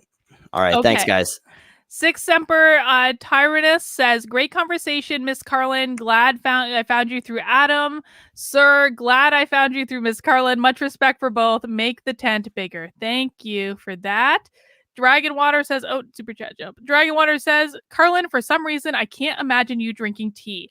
I actually do go through phases where I drink a lot of tea, and I drink the fancy tea. I drink the loose leaf tea that you can get and make different concoctions. I have an electric kettle, Truman, that I can activate through my phone, so I don't have to go all the way downstairs to turn on the kettle if I want some tea. I drink tea, man. I know my Sweet. tea." All right. All right. George Andre Veloso Nunez says, "You're authentic and that bothers people. People deserve as much respect as they respect others. Keep fighting." Yeah, I mean, I believe that. And I do believe that, some of the people that I've gotten attacks by are people who are frankly behaving grossly inauthentically. They're just saying what, like, in my opinion, especially my opinion, like, I think that they're saying things that they think they need to say in order to get likes and clicks and retweets and all that. And so, like, I can't take those people seriously. I can't. Like if I couldn't behave authentically, there would be no point in me doing this. I'd be miserable. Yep. All right. Sharon Hall, thank you for the super chat. I didn't see a question with that, but thank you for that. Let me see. Six Summer Tyrannus says, "Is the left and right are the left and right echo chambers redeemable? I'm referring to those escalating the attacks like you both described. Are they redeemable?" Yeah, I think everyone's redeemable on some level. I mean, the reality is like, people can choose to change their behavior in an instant. Changing your behavior isn't hard. You just need to make the decision. You can choose to change your behavior in an instant. But they have to make the choice to do it. And I really think, one of the reasons that, I mean, maybe I am too hard on the right sometimes, but like, I really am afraid, Truman. I'm afraid that I'm seeing the same levels of addiction to anger and outrage on the right as we saw on the left back in 2016. That's on, Yeah. like, I'm afraid of that. And I think that people, and I think a lot of influencers are very afraid, like, and they are starting to get addicted to outrage and anger. And they get up every day and they're angry about what's going on. And they're angry Trump's not in office. And they're angry they have to deal with Biden and all the stupid shit Biden's doing. And it's like, you start to become addicted to these emotions. And it's like, once you get addicted to emotions, it is very difficult to change that. So, are they redeemable? Yes. But they have to want to make the choice to do things differently. And I remember, like, I made a video in a pool in Florida the day after the election saying, do not become the monsters you're fighting. Yep. Don't do it. I like Yeah. begged people not to do this. And now they're starting to become the monsters. And it's like, it's really freaking me out. Yeah, I mean, I think that you have to separate that question into, are they redeemable? And by they, again, we're talking about the super hardcore, like, if they're in an echo chamber, they are already, they have a problem because they're not considering outside perspectives. So, but you have to say probabilities, and also what does redeemable look like, right? And so it's, you have to define your terms there. I guess if we were going to say by redeemable, we mean like going to change, going to make things better, going to stop being so tribal. Is it possible? Sure. Is it probable? No. And so it's like, I don't think that that particular demographic deserves zero focus and zero attempt to try and help bring them along and bring them closer to the middle. But do I think that, they deserve a lot because it's, going to work? No. I think it's the same reason why I tell people, like, you should probably leave Portland if you're sane and you live in Portland. Like, is Portland going to change? Yeah, it No. could. Well, no, I think it could, Maybe. Like, but it's maybe. like, what's the likelihood it's going to? If you They were trying still to live bomb there, the mayor's house, I yeah, I'm like, mean. if you still live there, I mean, and so it's like, but I don't like all the focus that places like Portland gets. And that was the thing I talked about on Twitter all the time last fall, was I said, we don't talk about Mogadishu every day for a reason, And so it's like, I'm sick of these places that suck ass dominating the conversation. At the same time, we do need people there like Andy No, who are going to cover what's happening so that we have a test case to be like, yeah, hey, let's not do this. And so, I think it's all about proportionality. But I guess my point is that, are they redeemable? Sure. Is it likely? Probably not. So should you focus on something else? Probably so. I don't know. Yeah. People, you can never force people to make decisions, right? You cannot force people to change. They have to want to change. That's why waking up people on the left is so difficult, because it's like a months-long process, sometimes a years-long process. And it's like, they have to want to change. And Yeah. if they don't want to, there ain't nothing you can do. All Yeah. right, we just got a few more super chats. I know we've been going for almost for over 2.5 hours. Let's see, and this is Truman's second live stream of the day, so thank you, Truman, for doing this. Dragonwater says, basically, the right and the left are part of the same feedback loop. Each Yep. radicalizes the other. Each side wants to control to create their own utopia on the governmental side of their same curb. I can agree with that. Yep. Yep. Yep. All right, and Megan Cox, last super chat, says, love the discussion tonight. This will continue, question mark. I mean, we haven't talked about like having more conversations about my Twitter feuds, but Truman and I do have I do not want to have those conversations. No, I mean, But you did a great job, though, Truman. Thank you. If I got a little bit heated, it wasn't at you. It was because I'm passionate about the issue and annoyed at the things I have to deal with on a daily basis. Totally. And like, and the thing that I really want to impress on people is it's like, there are absolutely things that like, there are times where you might tweet something or do a video or something like that. And it's like, I don't agree with that, or I wouldn't do that. That's the fucking point. Is it's like, we don't have to agree on everything. We're still on the same side about what matters. We're friends. We don't have to have the same perspectives on every little thing.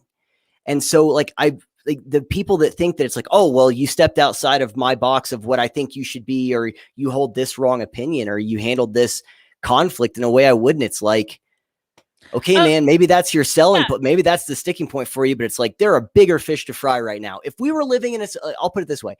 If there was nothing going on, if we didn't have activists in our classrooms teaching horrible shit to kids, and all of the authoritarians in the government that are trying to do all this shit with the lockdowns and just the manipulation of information, if we didn't have that going on, and all we had to worry about was just how we felt about things at any given time, yeah, we could talk about that. But this is where I say people do not understand the nature of the situation we're in. It's like, this is not the most important thing. Like, I'm not saying it's of zero importance. It is of some importance. And that's why I've really tried to try to address some of those things and try to at least talk about them here. They're not of zero importance. They are of some importance, for sure, for sure. And there are times when absolutely, like, demeanor matters, rhetoric matters, all of the temperament matters. But at the end of the day, this is not the most important thing. Like, the most important thing is what's going on in our country, what's going on in our society, what's going on in America as like literally the last bastion of freedom. You got people protest. I mean, Cuba, France, Australia, the fucking state police are enforcing lockdowns. The military is in Australia. Like, we don't talk about this stuff.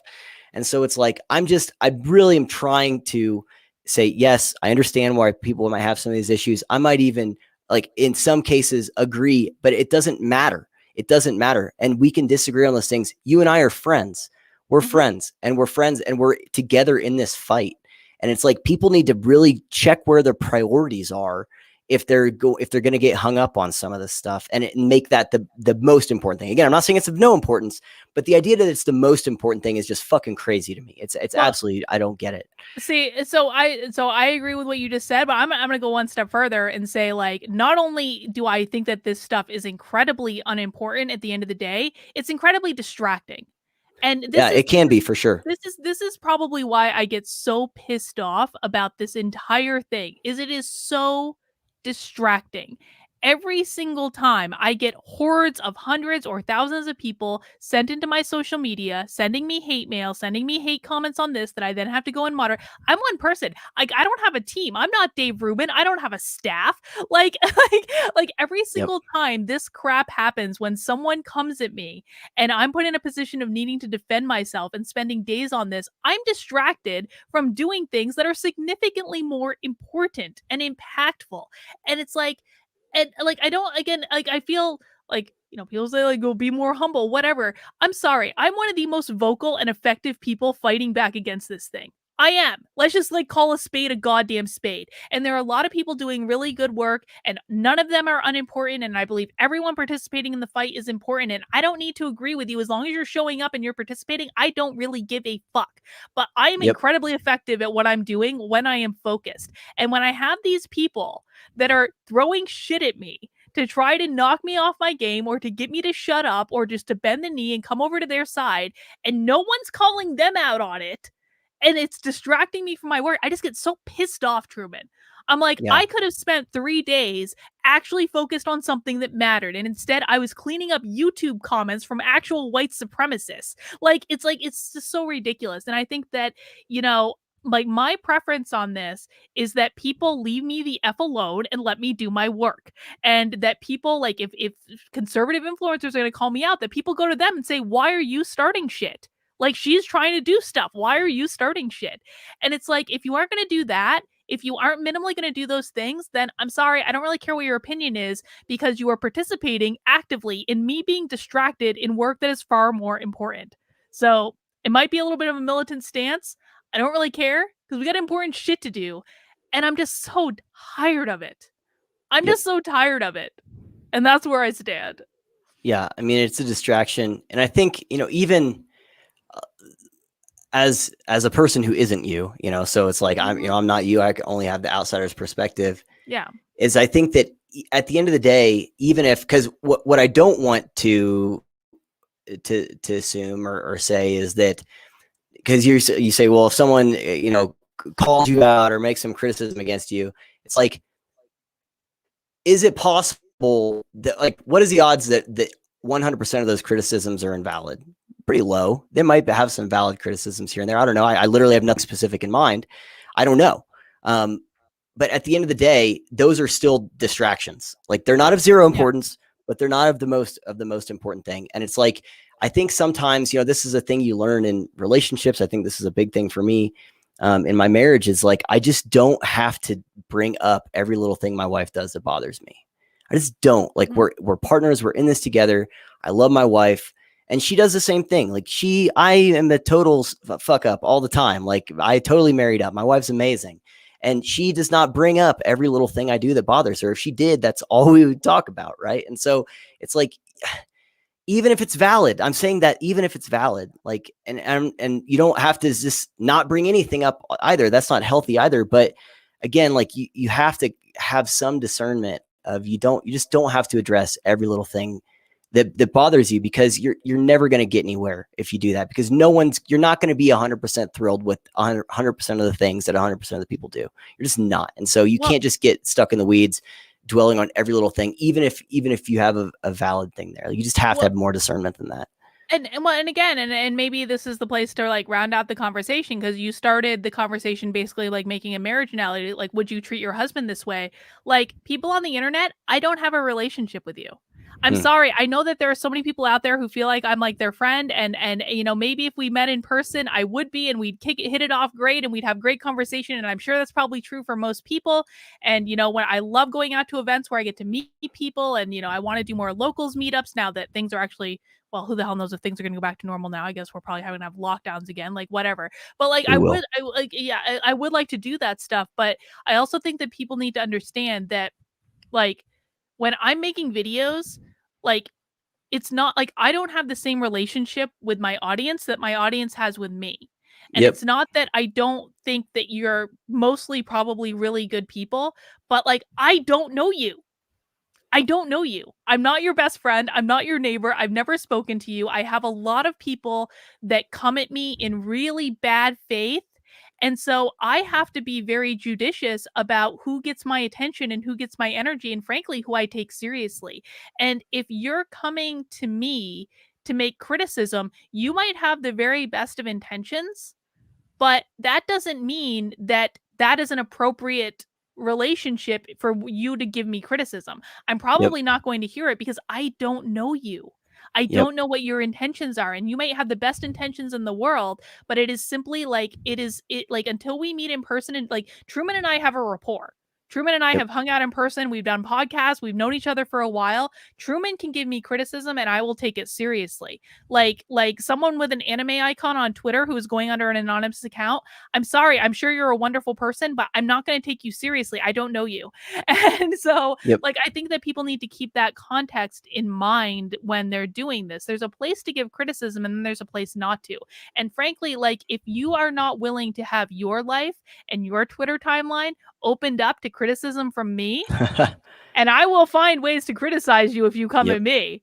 Like that, we just don't have that type of rapport. We have to get from each other what value we can get. Right now, the people that are bringing value into my experience are people that are actively doing things to fight back, that are in locals, that are participating. We do Zoom calls in locals, we do debate clubs in locals, we do book clubs. We're just launched a Discord. We're going to be doing lots of things to fight back. Like, if you come into my locals and I get to know you, then we can have a conversation. But if you're just being random person on the internet, I'm probably not going to receive criticism from you. I'm sorry. And honestly, I don't want to just breeze by that, because that's one of the things that a lot of people have said, or even that I got in the DMs, is it's like, Karlyn can't take any criticisms, or she can't take anything that steps outside. I'm like, look, I can see why you might have that perspective based on this screenshot or based on this thing, but it's like, I literally every single time you and I have had conversations, even if it's things where we ended up saying agree to disagree, like you've taken it well, you just have. And so I think that people have to understand exactly what you just said about the nature of the relationship. Like just if you follow, like, so for example, here, I'll use myself as an example. I feel a closeness to Dave Rubin because him and I went on very almost identical ideological trajectories and transformations at about the same time. And so it was so refreshing to see that. And so I feel a kinship to him of someone who's like a, what's that, kindred spirit in terms of like just how we've evolved and changed and stuff because of his journey very much paralleling mine. Dave does not have that same feeling for me, And so it's like that just it, and so that people have to take that into account, that just because there are these people that we consume their content and we support them and stuff, and it feels like we have this relationship with them, that's it's exactly what you said. It's just not going to be the same way because you haven't had that same relationship with these people. Dave hasn't had that same, he's not been like, man, it's been so cool to see Truman change over the years and it's crazy we have the same, you know what I mean? And so like people, I'm not saying that um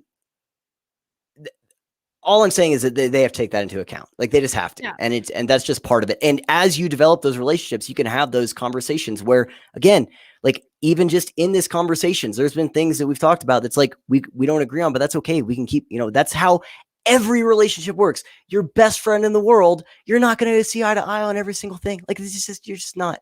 And so you have to learn how to manage those things and prioritize what are the things that matter and what doesn't matter. And for my, 2 cents, like, we agree on the things that matter and we're in the same fight together. And so it's like, you just have to let the other things, it's like, whatever it is, what it is. Like, I don't drink loose leaf tea, like who cares?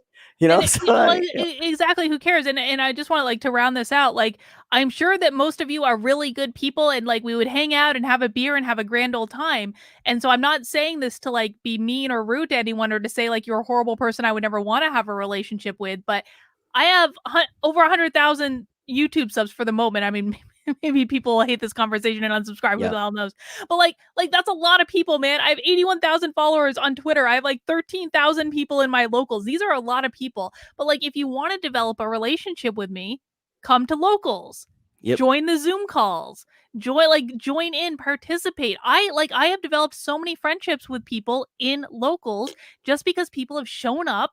They've paid the $5 a month because that's the price of admissions into locals. That's where we met. That's where we met. I'm a member of Truman's locals. He's a member of my local. Like it's like that. And you can come to the Zoom calls and we can hang out and develop a relationship. And when I decide you're not a psycho, then like we can talk. So it's not as though the door is closed if you legitimately want to develop a relationship, but you have to take the first step because like I can't like right now for me, if I've never spoken to you, you are a face in 100,000 other faces.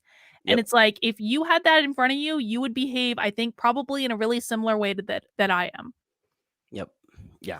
So hopefully people have understood that. I mean, anyway, yeah. Are there other super chats? No, that's about it. But I did want to say, so the last super chat, hang on, I want to make sure. Megan says, will this continue? So like I said, we're not planning on having any more discussions about this specifically at the moment. I think we've beaten the dead horse.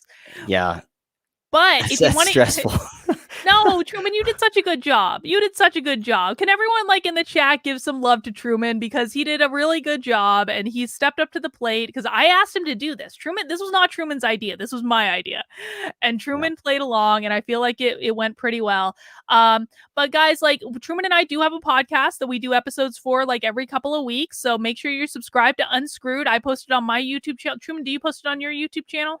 I don't. It's a locals exclusive for me. Oh, you're doing a locals exclusive. Oh, so I'm fucking up your locals exclusive. I'm sorry. But you can join Truman's locals and get it. I do also post it in my locals. And it is in Apple Podcasts and a whole bunch of other platforms. So check out our Unscrewed our podcast. And Truman and I will be doing that, and we'll have much more interesting conversations that are not about me. Yep. Well, and we also we're in the the Ember think tank, which is also a local think tank. We didn't meet last month, but I believe we're recording this coming Saturday for our next conversation. Oh, that's right. We are. Fuck. Yep. I have to make sure it's not at the same time as book club. I think I might have scheduled them at the same time. Well, you're welcome for telling you. And so gosh. But yeah, so we Couple do of that too with competition pitch. Kevin of Engineering Politics and James Darian of Commutation Construct, who are Mhm. two super interesting dudes that people should sub to. So I mean, there's lots of stuff out there, and I mean, I like doing live conversations. I just don't like this live conversation, but I like doing live conversations. So I mean, yeah, I mean, I wouldn't continue about the, like you said, about that stuff, but I think there's lots of stuff to talk about for sure. So I mean, But I do absolutely, think that it was, I want to close this. I think this was an interesting conversation to have, just because like I think that totally, it's insight that people aren't given into people that who do this. And I do think that that's important for audiences to have, which is why I wanted to have the absolutely. conversation. And the reason why I was willing to do it is because, like I said in my Twitter thread, is like I do want there to be understanding. You are my friend. I mean, that's what I told you in Tampa. Is it's like I do feel like there is some misperceptions out there that I wish people understood, like the context of, especially with like the GOP and the audience like capture, and just you got to rip the band-aid off sometimes. So it's not the fact that I don't, I'll put it this way. The fact that I was not super like comfortable and not stressed. I was stressed this whole time. I still thought it was necessary to do. And I thought it was a good thing. So of course, yeah, I mean, but again, the question isn't, is it comfortable? Like you said about the public stuff, right? It's like, the question isn't, is it comfortable or is it fun? Is it necessary or worthwhile? Which I hope this was, I think it was. Yeah. I think it was, and people in the chat are giving you lots of positive feedback and saying, Okay. "Yay, Truman!" And guys, I think the best gift you can give Truman is to go subscribe to his YouTube channel and to join YouTube and his locals. locals if you haven't I'm way already. worse about uploading stuff to YouTube than I am in my locals, to be honest. But anyway, But Truman's a really smart dude. Like, honestly, he's one of the people that I could just listen to talk about these things for hours, which is why I wanted to start a podcast with him. So, yep. so make sure you connect with him. All right, guys, that's all we have for tonight. We've been going for almost 3 hours. So I think Okay. Truman also had another stream today. So let's take the rest of the night off, Truman. What do you say? That sounds good. Thanks for doing this, Karlyn. I think this, I just want to say, I think it speaks to your character that you were willing to do this. You know, before we started recording, you said you can ask me any question. And I think I tried to thread that needle, but I think it does, the fact that you wanted to do this and were willing to address that and even, you know, retweet and say, hey, yeah, send them DMs and stuff. I think that regardless of what criticisms people have, you know, about you, I think they can't ignore the fact that this is something you wanted to do. So I think it's a positive testament to you. So Excellent. Well, thank you. All right, guys, that's all we have for tonight. See you soon. Bye. peace.